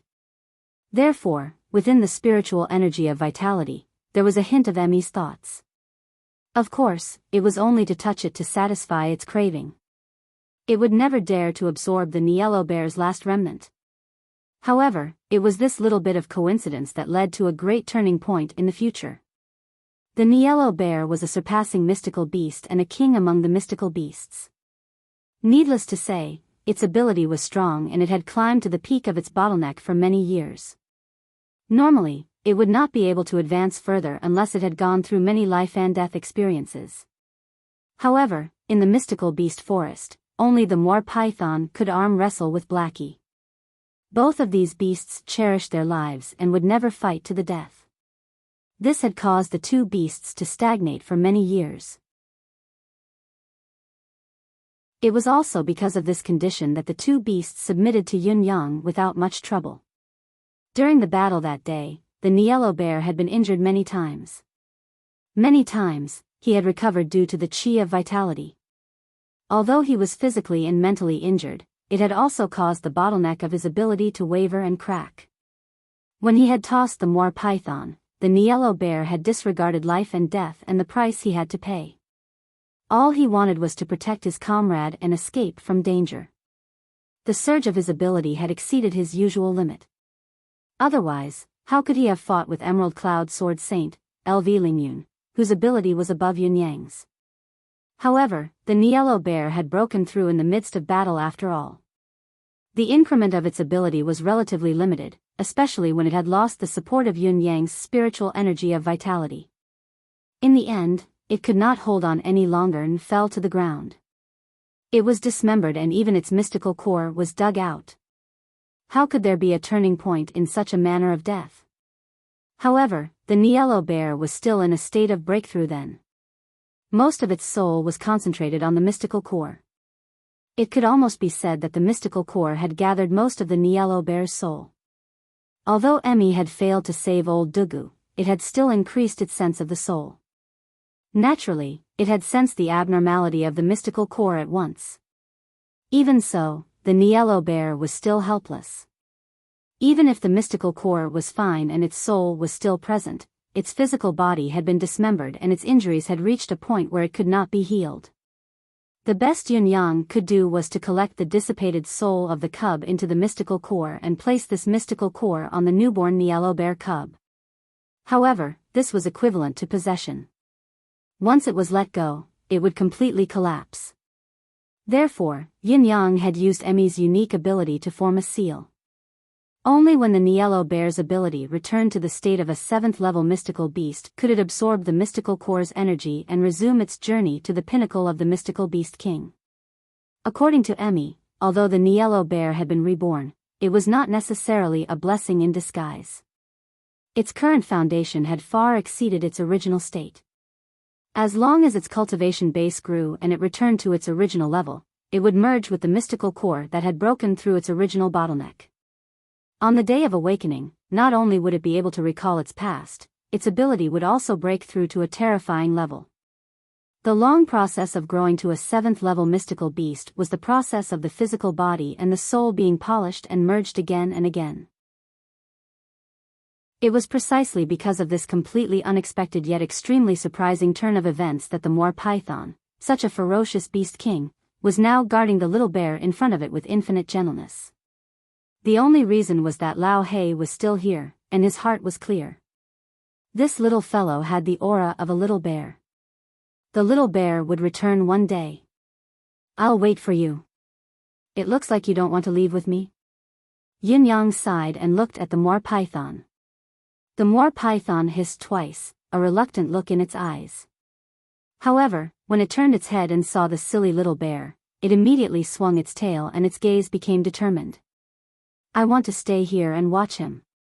I want to watch him climb to the pinnacle again. I want to wait for the day he awakens and realizes his past. If I leave, the current him will definitely be bullied by other mystical beasts.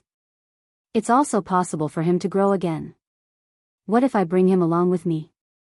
All of you stay by my side. Yin Yang asked tentatively. The Moor Python shook its head vigorously. For a mystical beast like the Niello bear, it had to be in the dense forest for its initial growth. Only by facing the wind, frost, snow, rain, and all dangers could one become a king.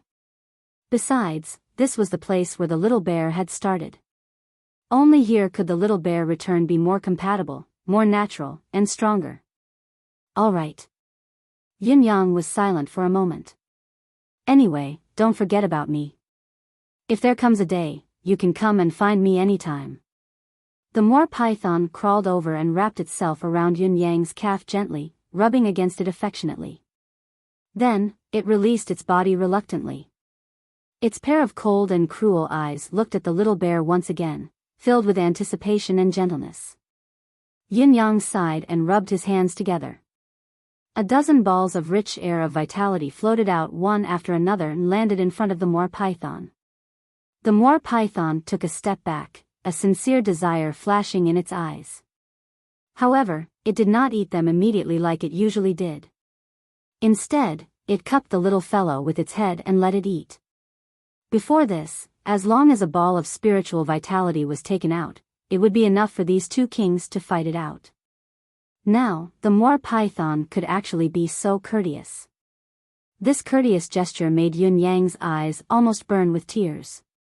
These are yours. Yin Yang said gently, there are more for him. Immediately, a dozen balls of spiritual vitality were thrown onto the little bear. The little bear whimpered happily and gobbled down the spiritual chi. Its furry face was filled with satisfaction. Only then did the Moor Python feel at ease and began to devour the spiritual chi that was given to it.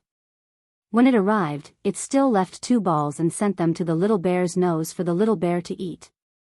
Yin Yang shook his head and smiled bitterly. Before he left, he secretly threw another 2 balls directly into the Moor Python's mouth. With these spiritual chi, he believed that the Moor Python and the little bear could break through the shackles of 9th-level mystical beasts and even break through the 10th level to become surpassing mystical beasts or even higher existences. He hoped that there would be a chance for them to meet again by then. Yin Yang stood quietly in front of the dense forest. In front of him was a stretch of official road. In the dense forest, there was still a hissing sound that was filled with reluctance to part. However, the hissing sound was getting further and further away, gradually drifting into the depths of the forest. I will definitely come back to see all of you. Definitely. Yin Yang sighed softly, hopefully. By then, you will have gotten to know each other again and be truly intimate. Suddenly, yin-yang soared into the air, turning into a gust of wind and a white cloud, heading towards the west leisurely. Watching the wind and the clouds in the sky, the hissing sound came from the dense forest again. A huge moor python, its head hidden under the dense leaves, coiled around a towering tree. It raised its head to look at the white cloud in the sky through the shade, unwilling to leave for a long time. This is the best result I can come up with. Don't threaten me in the future. Life and death are always cruel. Everything should have rules. If the protagonist is too successful, all of you will scold him if one of his brothers does not die. Occasionally, one of them dies, everyone will scold him even more fiercely. Chapter 445. On the other side, Shangguan Lingxiu had already led her men to sail back to the east. She had known that the journey would be fraught with danger and that life and death would be hanging by a thread. Now that she had managed to retreat unscathed without losing any of her men, she should have been overjoyed. However, there was only a faint trace of melancholy on Shangguan Lingxiu's beautiful and spirited face. Although she had managed to prevent any casualties this time, she had not accomplished anything.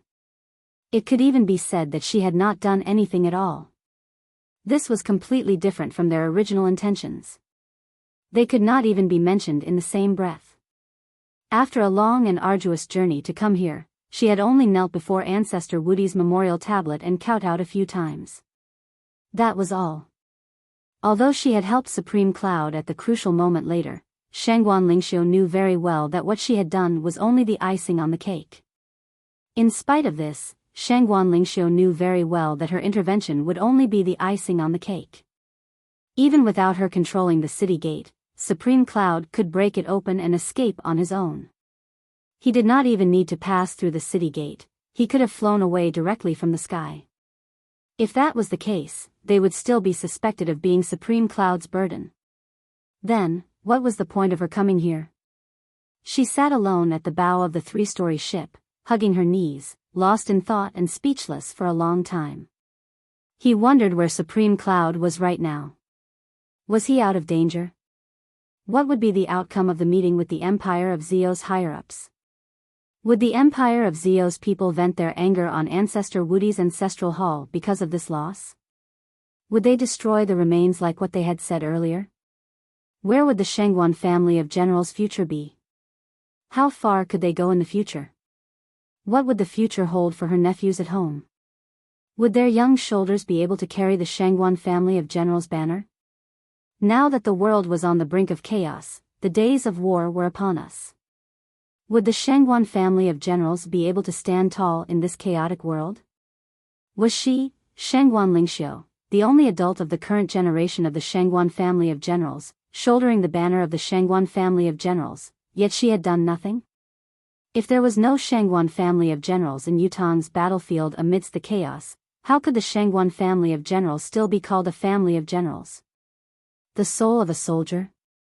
Shangguan Lingxiu could not help but sigh softly after a long while, unable to contain her thoughts, she could not help but sigh softly. The Shangguan family of generals.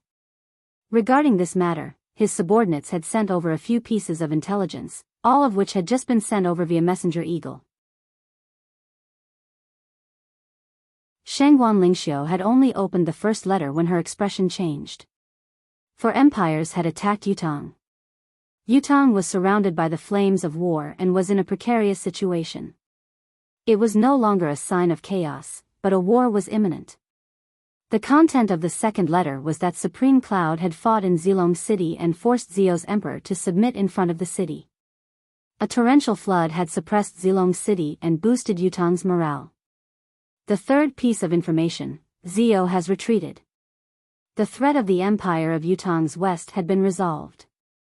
After reading the first three reports, Shangguan Lingxiu heaved a soft sigh of relief. The situation was not at its worst yet. At least, the war from Zio had stopped. Yutang had Supreme Cloud, so this war was not too pessimistic. However, the fourth piece of news that followed made Shangguan Lingxiu worried again. the empire of Dongxuan's Han Sanha had led a 1,000,000-strong army to wage a bloody battle against Fu Baogua at the Fortress of Resilience. The eastern border was in a state of emergency. Other than that, Marshal Tai Zhang had also started a war with the enemy in the northern border. The war was in a stalemate. The southern border was about to engage in battle as well. The war was unavoidable. It was obvious that many of the messages had been sent on the same day. There was even a message sent in the morning that had a new change in the afternoon, prompting another message to be sent out. The situation was changing rapidly as the messages came flying like snowflakes. High up in the sky, there were still a few messenger birds flying around in search of their target's location. The chaos of the world is unavoidable. For the first time, Shangguan Lingxiu's usually spirited face was filled with genuine worry. My country that has been plagued by disasters. When will there be peace in the world? What are you sighing about? A gentle voice came from behind her. Shangguan Lingxiu stood up as if she had been electrocuted. Why did the voice sound so familiar? Who was it? Turning to look at the source of the voice, she could only see a cloud drifting in the sky. There was a vague silhouette in the cloud, the face seemed to be familiar, but she could not make out the other person's face no matter how hard she tried. The only thing she could feel was that this person was looking at her with a smile. Lord Supreme Wind? No, Lord Supreme Cloud? Shangguan Lingxiu corrected herself quickly. Until now, Shangguan Lingxiu still felt incredulous. Prior to this, Shangguan Lingxiu had always known that the surviving member of Yutong's 9 Supremes was Supreme Wind. Who would have thought that after a trip to the Empire of Zio, Supreme Wind would suddenly turn into Supreme Cloud? The brainchild of the 9 Supremes. And this special change had never been mentioned before in the country. Actually, Supreme Wind and Supreme Cloud are both part of the 9 Supremes. Lord Supreme Cloud said, I heard you sigh about the chaos in the world. What's the specific reason? Shangguan Lingxiu sighed faintly and said, it looks like Lord Supreme Cloud is focused on Zio and knows very little about the current situation. Actually, I've only just received the intelligence as well. Just as she was about to hand them over, she suddenly remembered that the 9 Supremes information network was much more timely than hers. There was a 99% chance that Lord Supreme Cloud had already known about what she was seeing. Even if he did not know about it before, he would have received the intelligence as soon as the incident in Zio had already happened. At least, he should have known about it earlier than her. Thinking about it, she could not help but say, I believe Lord Supreme Cloud has long known about this. Yun Yang replied, Lady, you're referring to the invasion of the 4 empires. He sighed faintly and said, I have indeed known about this a long time ago, but I don't have any better ideas right now. Invading the 4 empires, we, the people of Yutong, can only fight to our deaths. That's all.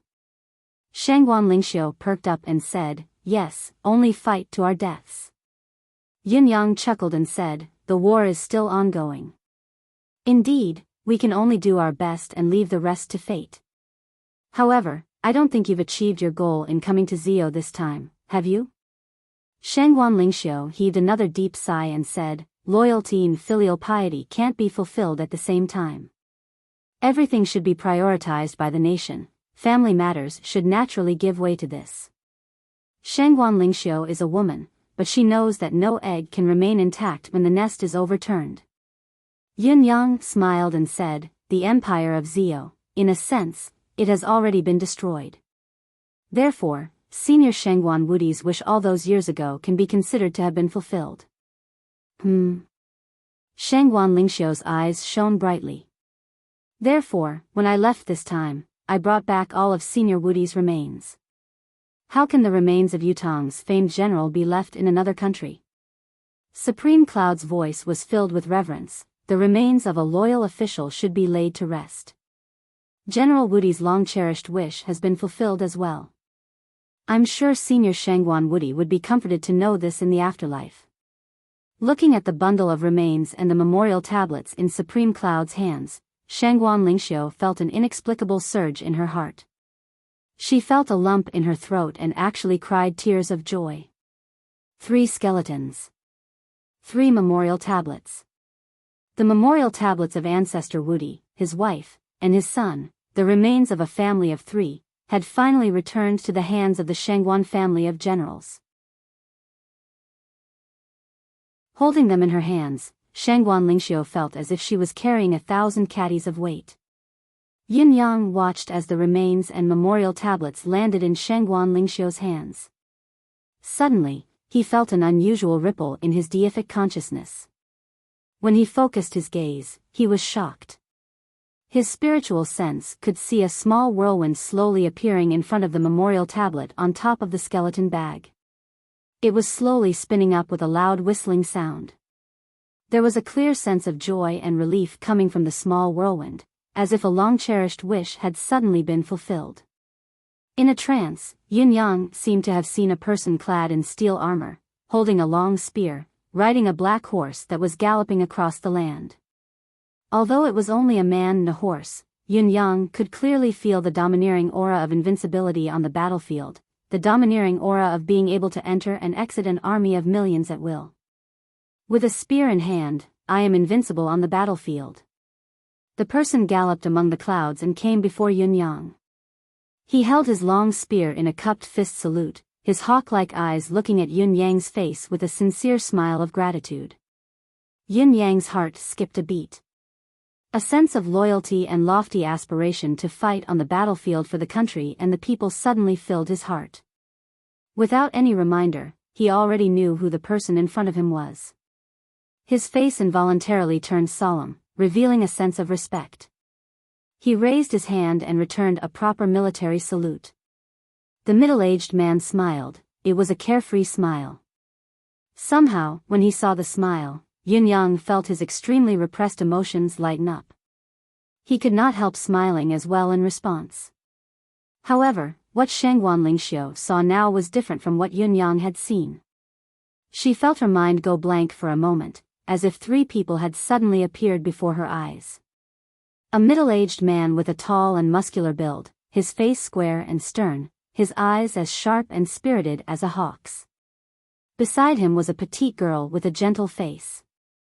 Both of them stood in front of her as if they were real, looking at her with smiles on their faces that were filled with intimacy.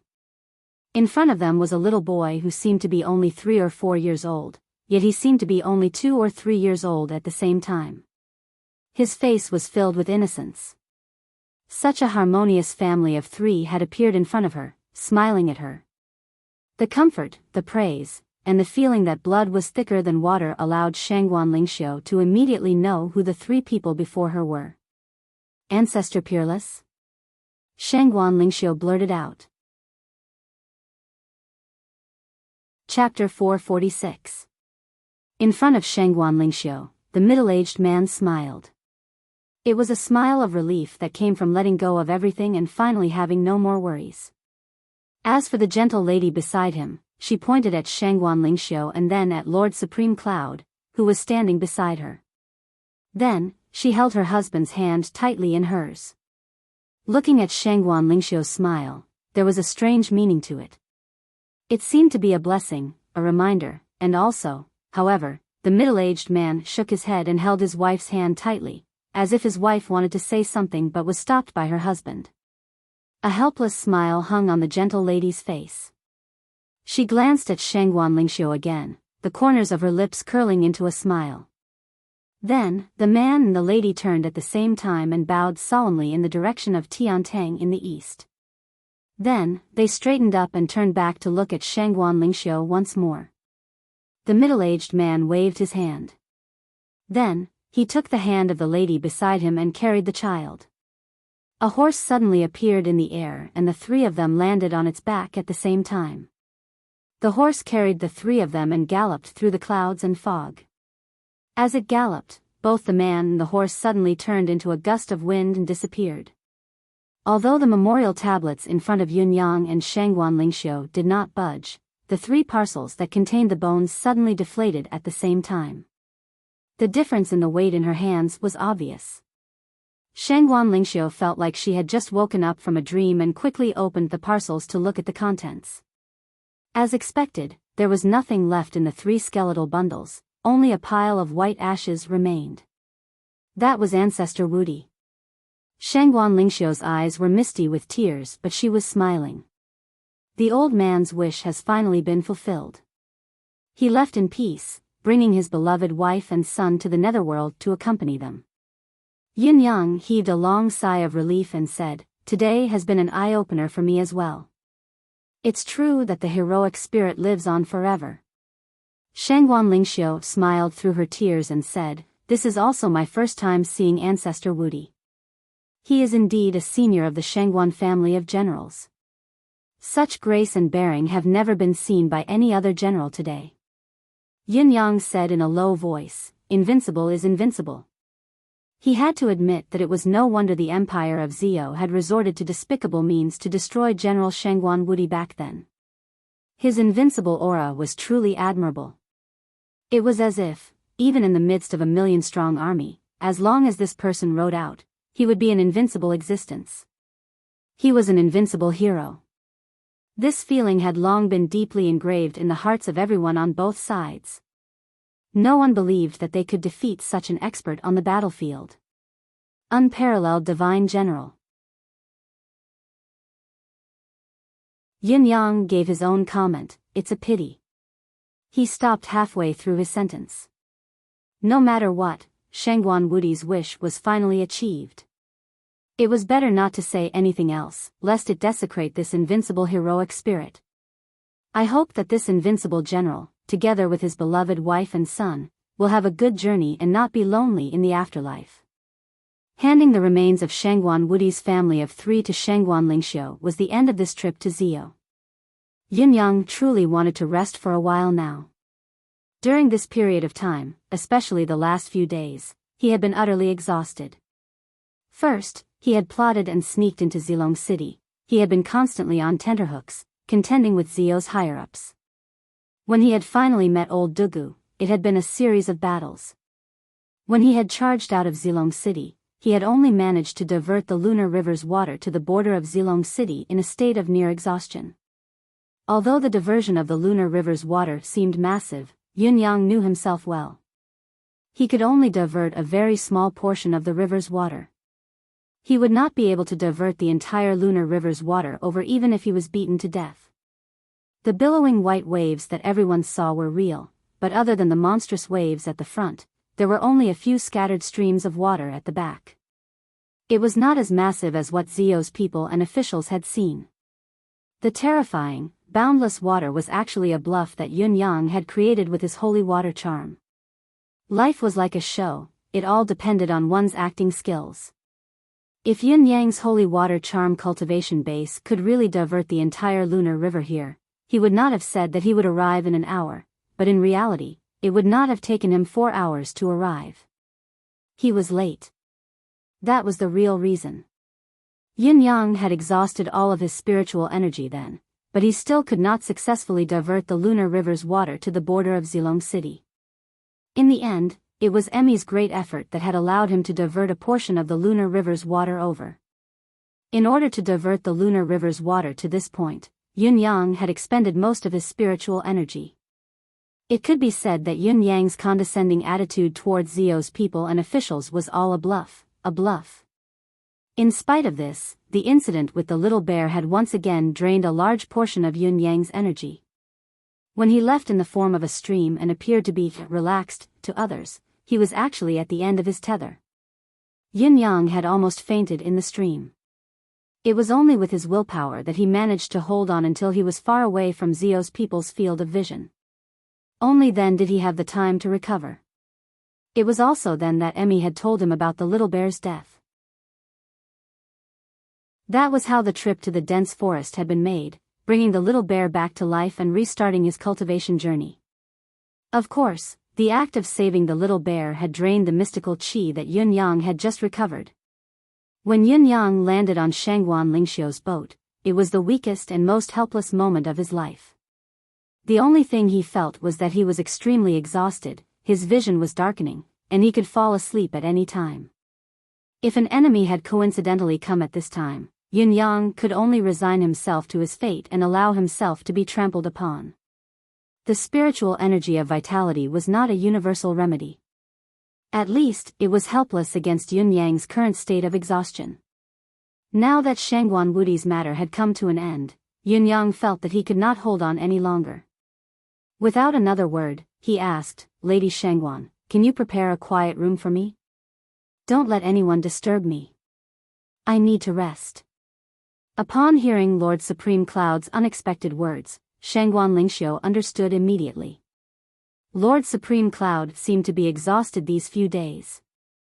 What he had done was not something a normal human could do. No matter which one it was a miracle beyond imagination. How could there not be exhaustion after doing something like this? Even if one had an unparalleled cultivation base, one would have been completely drained after coming to this stage. Moreover, Supreme Cloud had never been known for his physical strength. "I have indeed neglected this," Shangguan Lingxiu said apologetically, and immediately ordered that no one was allowed to go up to the third level of the ship. After that, he directly vacated the largest bedroom on the third floor, tidied up a little, and then quietly left. With a wave of Yun Yang's hand, a cloud of fog materialized and settled at the door. This was the last safety measure that his mind, which was close to being muddled from exhaustion, could come up with. Once someone tried to force their way into the room and triggered the cloud, Yun Yang would be alerted at once and react in time. Then, he lay down on the bed, and before his head even touched the pillow, he had already fallen asleep. In his sleep, Yun Yang felt like he was in a trance, like he was in a dream, like he was in a trance. In a trance, he felt like he was reunited with his brothers again, the 9 of them going out on a mission together. A gentle and blissful smile hung on the corners of his lips. Eldest brother, second brother, third sister, fourth brother, fifth brother, sixth brother, seventh brother, eighth brother, what are we going to do today? The ambush fortress? All right, I happen to have the information there. Wait for me, I'll come up with a plan. Something else today? All right, I'll come up with the plan. OL a ninth, don't tire yourself out. A balance between work and rest is the way to go in the long run. There's no need to rush. I'm not tired. How can I be tired? As long as everyone is together, I won't be tired no matter how much I do. I miss you all so much. In his sleep, Yun Yang vaguely felt that something was amiss. He was with his brothers now, why was he missing them? Her brothers were all looking at her and smiling. Were they laughing at her foolishness? Right, fifth brother, have you found Sister Yu? You picked her up, didn't you? Young brother. Yun Zuyu's silhouette appeared, the same smile on her face. Sister Yu, you've done me in then, you've killed me, you've scared me to death. Yun Yang bawled in his sleep. I thought I was the one who dragged you into this and caused your death. He cried as if a heavy burden had been lifted from his shoulders. All the accumulated stress, grievances, and longing that had been buried in his heart poured out like a broken dam. Yun Yang, who was sleeping quietly on the bed, wore a smile that came from the bottom of his heart, but the corners of his eyes were filled with tears. The laughter in his dream continued, the 9 Supremes were still carrying out their missions endlessly. Yun Yang only hoped that the missions would never be completed. It would be best if there was always something to do.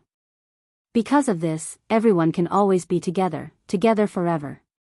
It was a pity that no matter how many or how complicated the mission was, there would come a time when it came to an end. All the missions were completed, the speed of completion far exceeding Yun Yang's expectations. The missions had been completed successfully, why would I still feel indignant? What was there to be indignant about? Looks like I've really tired myself out. Let's go and eat Chinese cabbage and tofu later. This was his eldest brother's suggestion. The brothers responded in unison. In the next moment, all 9 brothers had arrived at the small, run-down tavern. Old Dugu's back was still hunched as he sat in front of the door, watching his brothers enter with a warm and comforting smile on his old face. It was like he was watching his long-lost sons return one after another. There was still a table for each of them, a plate of Chinese cabbage and tofu for each of them, a pot of wine for each of them. The refreshing aroma filled the entire narrow room. Yin-yang ate greedily, feeling the warmth in his heart overflowing as he ate. It was too delicious. It was too delicious. He could not get enough of it no matter how much he ate.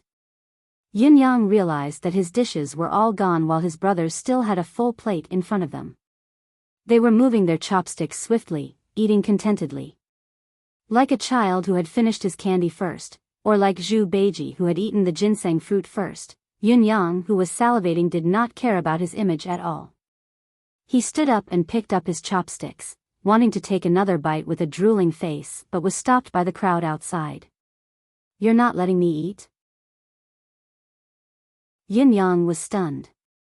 The eldest, Supreme Earth, raised his head. It was the eldest prince's face as he looked at Yin-yang warmly.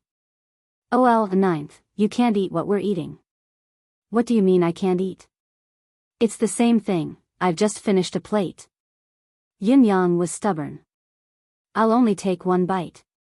"Just one bite." "Brothers, can't you give this young brother a bite?" Facing Yin-yang who had gone from being stubborn to acting coquettishly and shamelessly, the brothers were all smiling warmly. They looked at him but shook their heads resolutely, rejecting him. Old Dugu, with his hunched back, smiled kindly as he stood aside and said, "Why are you so hung up on this? Isn't it easy if you want to eat? Didn't I teach you how to do it? If you want to eat, can't you cook it yourself?" "No."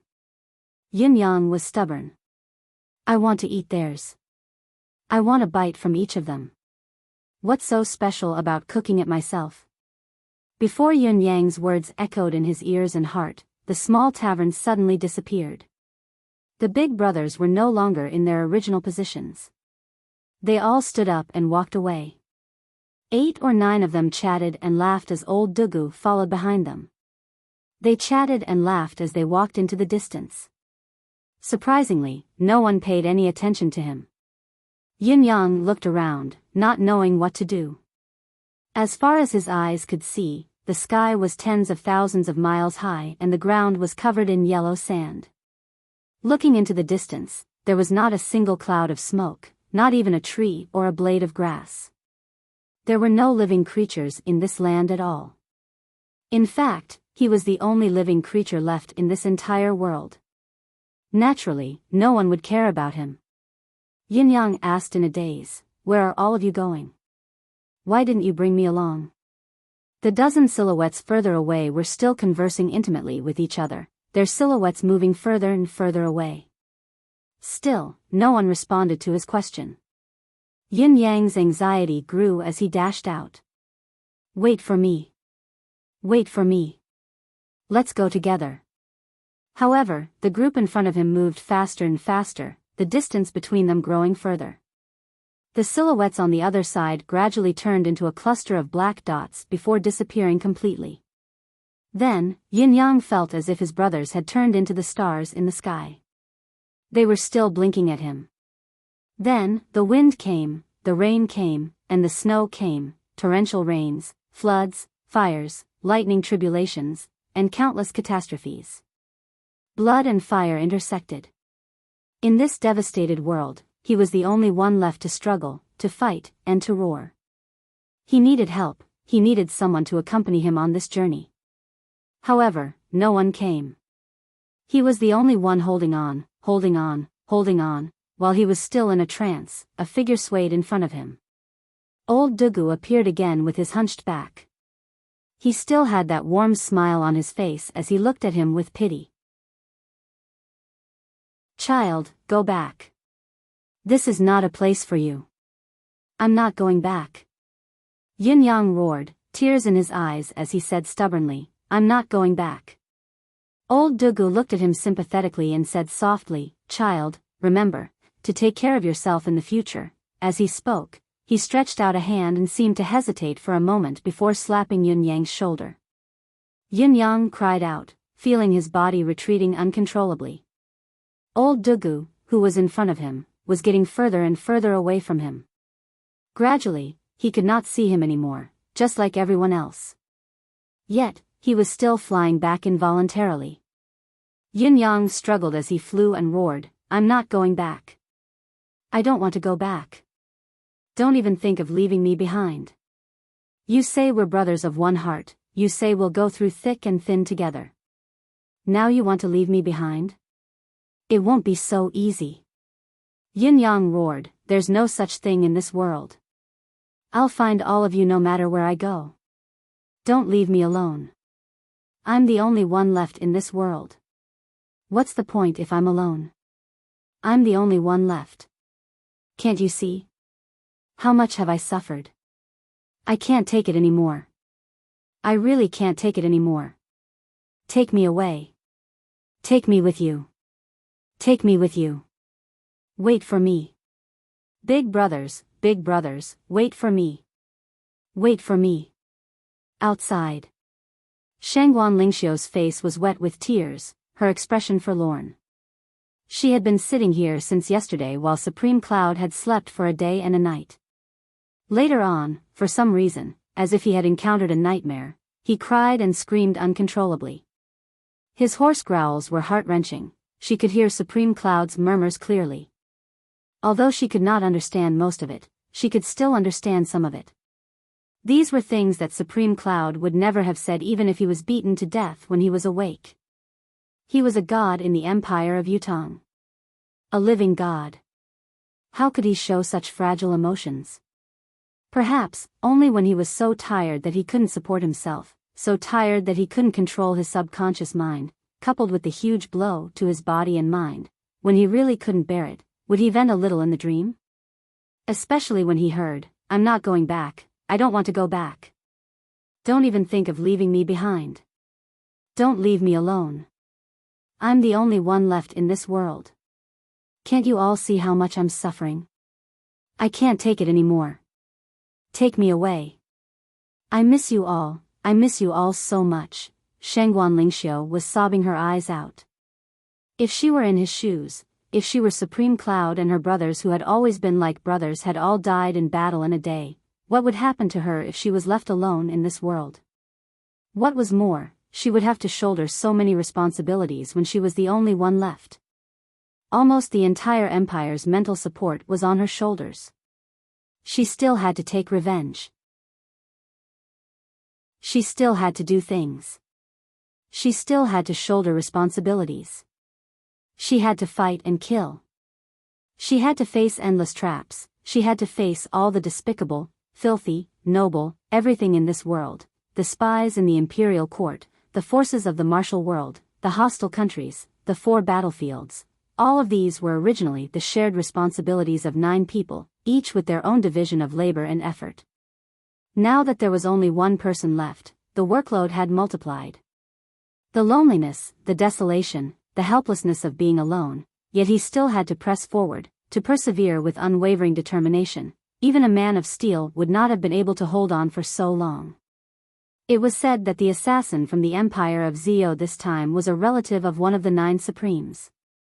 Supreme Cloud's arrival this time was to witness the passing of a relative with his own eyes. Even if he had slain countless enemies in this battle and won, what was the use? His kin could not be brought back to life. He was even more lonely in this world. His heart was broken, his soul was broken as well. How had Lord Supreme Cloud been able to hold on? Even if it was just a dream, he had to send everyone away so that he could cry and curse in his sleep in a private space that belonged to him. Shangguan Lingxiu could empathize with the loneliness that bordered on despair. She felt like her heart was being torn apart. Shangguan Lingxiu could not imagine how strong one's body and mind must be to be able to withstand all of this. It's really him, Shangguan Lingxiu murmured with tears streaming down her cheeks. In fact, Shangguan Lingxiu had long suspected Supreme Cloud's identity, especially when the Eclipse Panther had come to report the news. Supreme Cloud was in the room just a door away. The Supreme Cloud in the dream did not conceal his real voice. Shangguan Lingxiu could tell who the original owner of the voice was. The Supreme Cloud who had always helped her, the Shangguan family of generals, the Empire of Yutong, the one who had been calm and composed in the face of the generals from the 4 countries was young Master Yun. Young Marquis Yun. The young Master Yun who always looked clean, as if no dust could ever land on him. That gentle and refined smile, that upright back view. Although he was known as a popinjay in the outside world, if one were to investigate carefully, one would only realize that there seemed to be no popinjay deeds that could be related to Yutong's popinjay leader, young Master Yun. No matter how glib his words were, she had never seen him bend his back even once, no matter when or where. The young Master Yun who looked at her and called her Sister Lingxiu with a faint smile. It's him. It's really him. Shangguan Lingxiu finally understood and understood a lot. No wonder I've always felt that Yun Yang has a lot of secrets. It's as if I can never get to the bottom of him.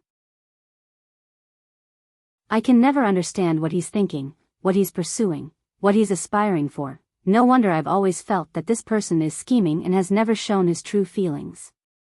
Even when he's laughing and cursing, even when he's throwing a tantrum, even when he's being unreasonable, however, everything was so illusory and unreal. It seemed that no matter what others saw, it wasn't the real him. So that's how it is. The yin yang in the eyes of the world is only an illusion, a complete illusion. Young brother Yun, Yin Yang, is supreme cloud. He is the Lord Supreme Wind whom the entire empire of Yutong regards as a god, the only savior. Along the way, he had so many things weighing on his heart. How could he be relaxed? How could he show his true feelings? It was just that with so many things on his shoulders, he believed that if it was anyone else, most of them would have already collapsed from the pressure. However, he could still be as gentle as jade. No one could tell that he was at ease. However, deep in his bones, he was so lonely and cold that no one could understand him. No one could share his burden, not even a little. If it were not for the fact that he was on the verge of collapsing from exhaustion, who would have thought that he was actually Supreme Cloud? Chapter 447. Shangguan Lingxiu could only feel her heart trembling. Lord Supreme Cloud. In the room. Suddenly, there was a loud thud. It was as if someone was sleeping and dreaming, but for some reason, they suddenly fell off the bed. Then, there was no more sound. Shangguan Lingxiu's heart skipped a beat as she wiped her tears away quickly. Almost at the same time, the door finally opened with a squeak. Supreme Cloud's silhouette was still the same as when she had last seen him in Zilong City. He walked out calmly, his expression calm and his gaze sharp. Only his aura was as gentle and peaceful as ever, as if he had just woken up from a normal nap. He was brimming with energy and vigor. The uncontrollable hysteria in the dream could not be seen at all. As Supreme Cloud opened the door, he was not surprised to see Shangguan Lingxiu sitting on a chair a few feet away from him. Her face was propped up by her hand as if she was dozing off. In fact, Yin Yang dared not continue sleeping because he had sensed someone at the door. However, he could not help being stunned when he saw that it was Shangguan Lingxiu. "Why are you here, Lady Shangguan? Aren't you resting?" Shangguan Lingxiu smiled. "I've received many messages from the spiritual beasts, so I went down to make some arrangements. I was really busy for a while. Lord Supreme Cloud has just woken up when I've just returned. Did you have a good sleep, Lord Supreme Cloud?" Yin Yang coughed and said with a smile, "I've never felt so good before." He mused and said, "Did Lady Shangguan hear anything when you were here just now? I seem to have heard someone shouting in my sleep just now." Shangguan Lingxiu was taken aback and said, "Someone shouted?" Yin Yang nodded. No. Maybe it's just an illusion of me being in a dream." He smiled and said, "This time, the Shangguan family of generals has finally gotten what they wanted. General Wudi's remains have been returned and his wish is fulfilled. However, I still have something to attend to. When I return to Tiantang, I'm afraid I won't be able to congratulate you personally. I apologize in advance." Shangguan Lingxiu smiled and said, "The Shangguan family will always remember Lord Supreme Cloud's kindness." Yin Yang waved his hand dismissively. "Forget it now. It's just something I did along the way, there's no need to worry about it. Shangguan Lingxiu did not want to linger on the topic, so she said kindly, Sir, you must be hungry after sleeping for so long. What would you like to eat? I'll arrange for someone to do it immediately. Yin Yang's eyes flashed as he said slowly, Is there cabbage and tofu on the ship? I want to make a dish by myself. Tofu with cabbage? Shangguan Lingxiu was visibly taken aback when she heard the name of the dish. Supreme Cloud had proposed to cook it himself in such a serious manner, but the ingredients were extremely common: cabbage and tofu. Could it be that the uniqueness did not lie in the cabbage but in the tofu? The cooking process had come to the last step. When the tofu was added, the aroma grew thicker. However, when the Chinese cabbage had completely melted in the wok, the fire was extinguished and the lid was put back on. After a while, the Chinese cabbage and tofu dish came to an end. Shangguan Lingxiu was still filled with curiosity. Even if it was a success, what was the uniqueness of this dish? Lord Supreme Cloud was treating it so seriously, with such fanfare, treating it with such seriousness and focus. There must be something different about this dish. Yin Yang was not in a hurry to put it on the plate. He was still carefully identifying the aroma of the dish. Was it exactly the same as the Chinese cabbage and tofu that old Dugu had made in his memory? Finally, he sighed in satisfaction. Although the Chinese cabbage and tofu he had cooked was still a little lacking compared to the delicacy in his memory, it was not too far off. He believed that he could recreate the flavor of the past if he cooked it a few more times. Do you have wine? Shangguan Lingxiu smiled and said, Of course.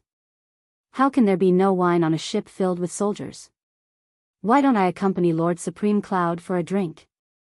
If it had been before she knew about Supreme Cloud's true identity, Shangguan Lingxiu would never have suggested this.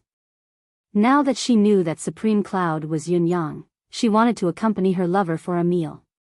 A strange expression flashed across Yin Yang's face before it disappeared as quickly as it came. He said softly, I think I'll drink some myself.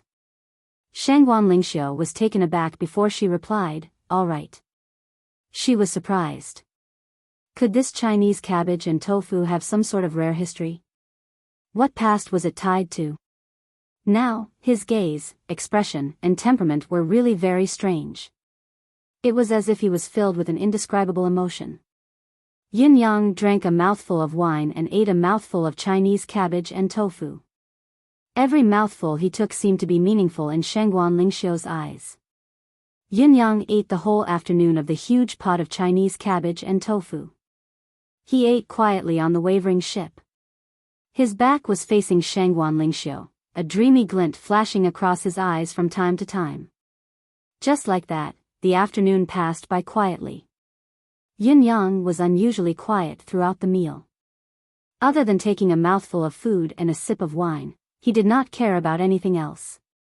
Whether it was the Nine Heavens dictum's message or anything else, he paid no attention to it. Shangguan Lingxiu felt that he was performing a solemn ritual that did not allow anyone or anything else to interfere. Finally, he was done. Yin Yang exhaled a long breath and said quietly, Thank you. Shangguan Lingxiu watched him eat the entire afternoon, starving, but she did not feel the passage of time at all. She asked curiously, Lord Supreme Cloud, this Chinese cabbage and tofu, is there a reason behind it? Yin Yang wore a forlorn smile and said, There's no reason. It's just that, this is the most delicious dish I've ever eaten in my life. It's also my favorite dish. That's all. The most delicious dish. His favorite dish. Was that all? Shangguan Lingxiu made a mental note of it and said seriously, I'll cook for Lord Supreme Cloud when I'm free next time. Yin Yang smiled. Sure, I'll be sure to trouble you if there's a chance. He slowly stood up and said, Time really passes in the blink of an eye. A day has passed just like that. It's really too fast. I have to rush back immediately. Your ship is moving too slowly. I have to go first. Shangguan Lingxiu said sincerely, "Lord Supreme Cloud, take care on your journey." Yin Yang nodded and soared into the sky without another word. With a swoosh, the colorful clouds in the sky gathered and the wind blew. A cloud floated away from the ship's bow. Yutong is at war. Everyone, let us meet again on the battlefield. A howl echoed, but the silhouette in the sky had already disappeared without a trace. The 8,000 warriors below looked up at the same time, feeling an inexplicable sense of excitement. Lord Supreme Cloud was actually on their ship. Had he been traveling with them for so long? Along the way, Yun Yang had sent a few orders to Shui Wuyin.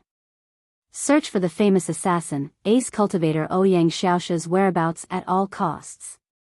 Assist Yutong's military in sending messages at all costs. Ensure the smooth flow of military intelligence. Mobilize the people at all costs. Protect my home and protect my homeland. Spread the news that Yutong's Supreme Cloud is already on the battlefield. Shui Wuyin, who had been anticipating the news of a certain someone's return, was rendered speechless. Big brother, it's not easy for you to send a message back, but there are 3 pieces of information. No matter how I persuade you, you have to do your best, at all costs. Can't you come up with something else? Is your vocabulary that lacking? Although he understood Yun Yang's feelings, the prefixes of the 3 pieces of information were exactly the same. It was as if they were of equal importance. What kind of statement was that? However, Shui Wuyin was still more capable of self-analysis, analyzing the sequence of the 3 pieces of information on his own. Assisting Yutong's military had to be the top priority no matter what. This was an urgent matter, there could be no obstruction or delay. Then, he would mobilize the people to protect their own homes. Only by working together could they overcome this crisis.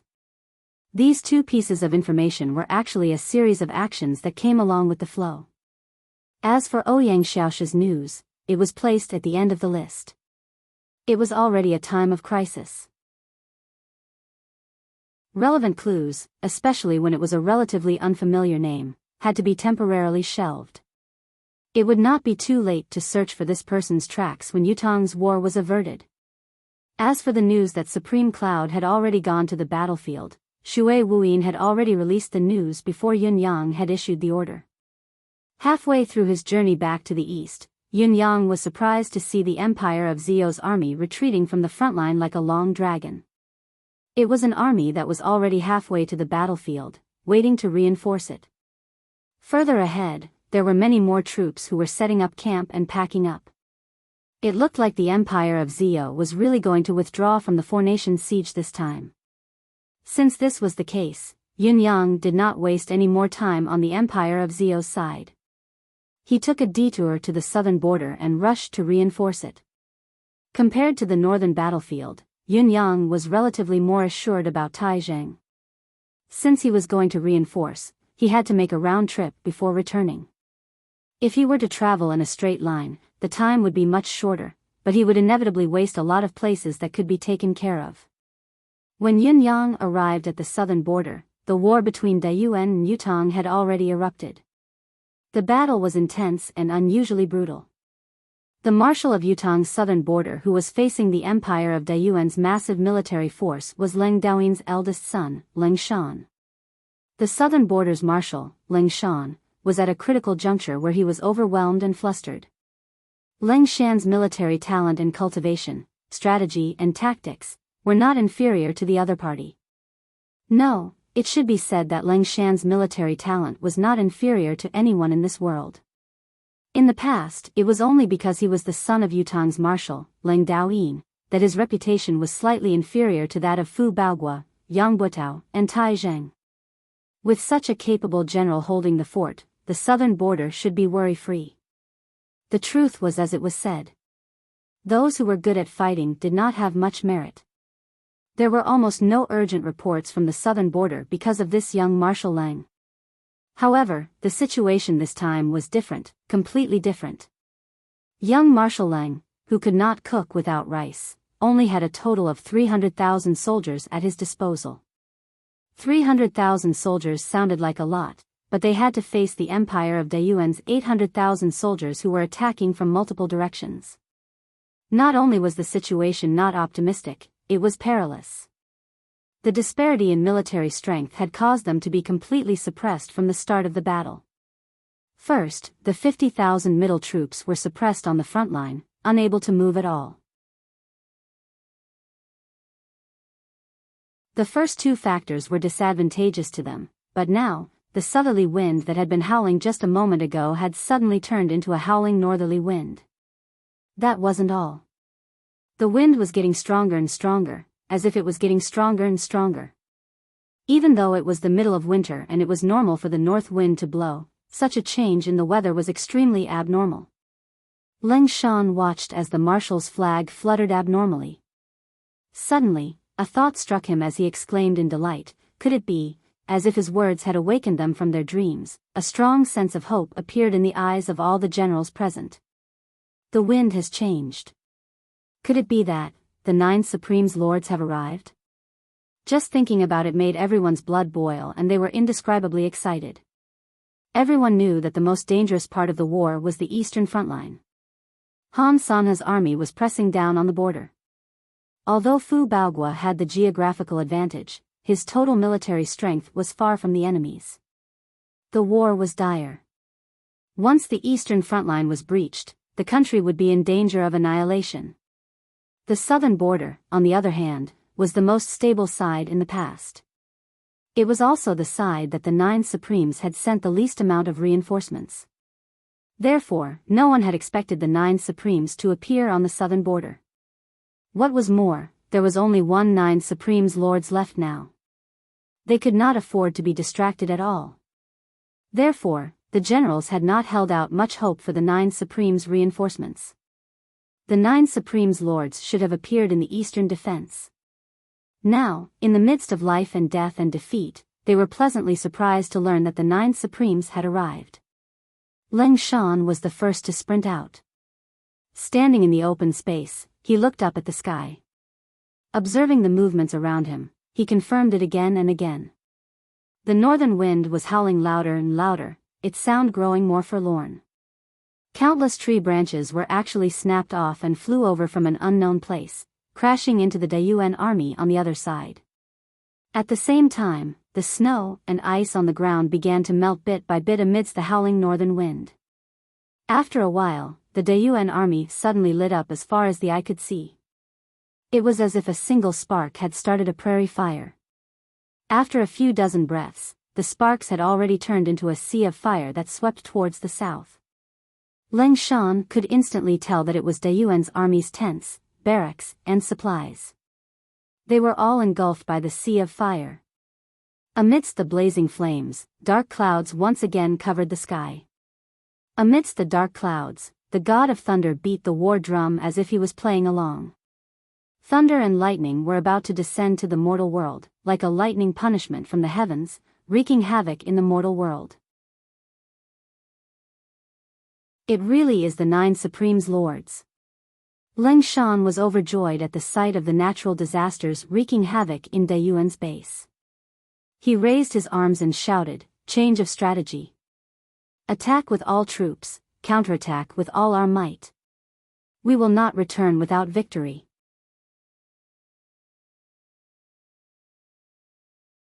Chapter 448. The sonorous sound of a horn rang out as the war drums of the entire military base thumped loudly.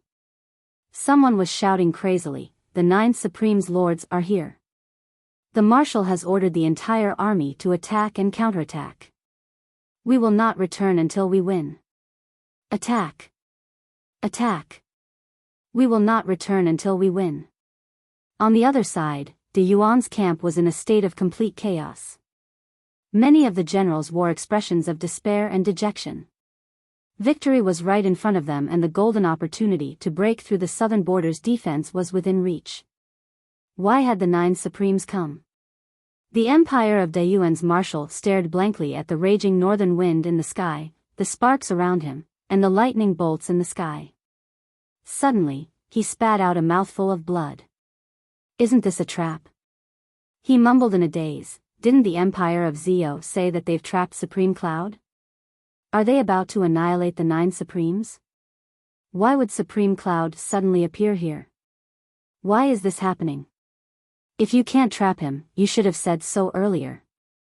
Now that he's here, his manifestation powers are even more powerful than the 9 Supremes' combined power. Won't the lives of hundreds of thousands of Empire of Dayuan's disciples be buried in the false information? This is. You should have said so earlier. You could have said so earlier. If you had, this old man would have set up a formation to defend against the 9 Supremes' attack. Even if we still couldn't defend ourselves, we wouldn't have suffered such a heavy loss like we are now. It was at this moment that the situation continued to develop in a direction that was not in the Empire of Dayuan's favor. The color of blood suddenly lit up. All the soldiers of the Empire of Dayuan who had been injured before, without exception, felt the blood in their bodies boiling for some reason. It even gushed out from their wounds like a spring. Even those with better physiques would feel extremely weak. As for those with weaker physiques, those who had lost too much blood would immediately die in the blood bank. At least thousands of soldiers had perished because of this. As the northern wind continued to howl, the fire that rose from Dayuan's base grew more and more unstoppable. It soared into the sky and spread towards the south. Behind them, Yutang's army seemed to be aided by God as they charged forward energetically, their morale soaring to an unprecedented level. Just as Yutang's army charged forward and their fighting spirit was at its peak, the northern wind surged once more. As a result, the Dayuan army, who was in a disadvantageous position, did not even have the chance to engage in battle. They were already blown so hard by the northern wind that they could not even open their eyes. How could they possibly defend themselves against the attacks of the snow-white blades? Great spears and long swords flashed with a cold glint, and wherever they passed, blood splattered everywhere. In a single breath, the boundless sea of fire spread out for almost 1,000 miles. Faced with the attacks of the countless anomalies, the combat power of the Dayuan army was reduced to a freezing point. As a matter of fact, the number of casualties among the Dayuan army was not that high. At the very least, compared to the total number of soldiers in the army of 800,000, the number of casualties was far from enough to cause the entire army to collapse.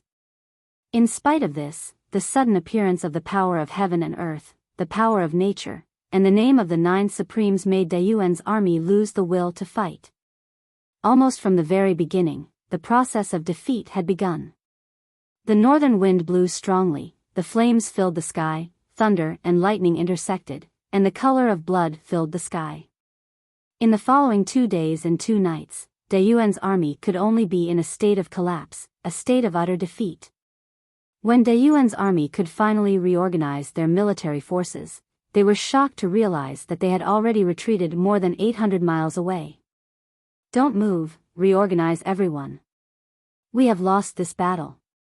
Yutang's morale is high. We must be wary of the enemy's pursuit. Be careful. Yutang's side was filled with thunderous cheers. Everyone was so excited that their chests felt like they were about to explode. Everyone had thought that they were going to die for their country in this battle, but who would have thought that the 9 Supremes would suddenly arrive and turn their obvious defeat into a great victory? Ling Shan stood at the highest point of the military camp and shouted, "Lord Supreme Wind, Ling Shan and all my brothers, thank you for your help. I wonder if Lord Supreme Wind can come down for a chat." Zio's news had yet to reach here, so Ling Shan still thought that the person in front of him was Lord Supreme Wind and no one else. Once he spoke, the entire battlefield was silent, waiting for the person in the sky to appear. All the warriors lifted their heads, gazing at the sky with excitement and longing. They wondered if Lord Supreme Wind could come down for a chat. The wind and clouds in the sky surged as a silhouette appeared quietly among the clouds. The eastern border is in an emergency, I must rush over as soon as possible. Marshal Lang has always guarded the southern border without negligence. As long as we don't advance rashly, the southern border will be safe. Brothers of the southern border, we shall meet again when Marshal Lang returns to the capital. The cheers were thunderous. It's a promise, Lord Supreme Wind is mighty. The sound of the wind rose again as Lord Supreme Wind's silhouette disappeared. The gale billowed as it sped towards the northeast, its momentum shaking the heavens. Brothers, it's up to us now. Leng Shan shouted excitedly, Lord Supreme Wind has already laid the foundation for our victory. If we still lose this battle, we might as well hang ourselves. Otherwise, we'll be a laughing stock. Ha ha ha, the generals guffawed. This time, we'll definitely beat De Yuan's children until they run away. High up in the sky, Yin Yang, who had turned into a breeze, was sprinting at full speed. The wind howled, sharp as a knife. Whitey Three's legs had long been reattached, but its injuries had yet to heal, so it was still very weak. The current situation was very different from before. Yin Yang, who had recovered his manifestation powers, naturally would not use the two Whitey's gliding ability. Instead, he nurtured the two Whitey's physical bodies with the air of vitality as he traveled, hugging them in his arms. The southern border's war was unexpectedly smooth. The crisis of the southern border had been resolved with just one battle. There were no other worries, so of course, Yin Yang was happy. To be fair, Yin Yang had not expected the matter to be resolved so easily. De Yuan's army had actually formed a 10-sided cylindrical formation that relied purely on their advantage in military strength, allowing Yin Yang's power of wind and fire to be put to good use.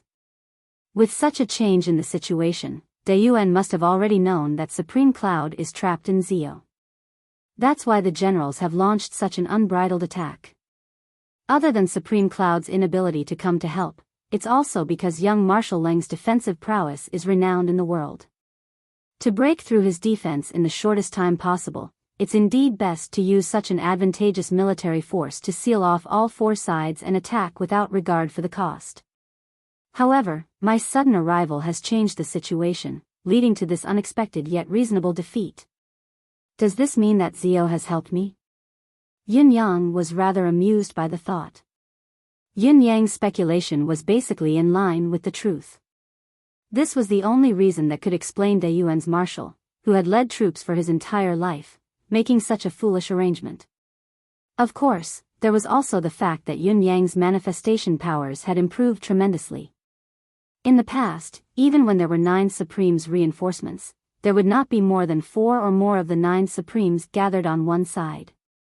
Now, however, Yin Yang himself was equivalent to 6 of the 9 Supremes, and his manifestation powers had far surpassed the power that Supreme Wind, Flame, and the others could unleash.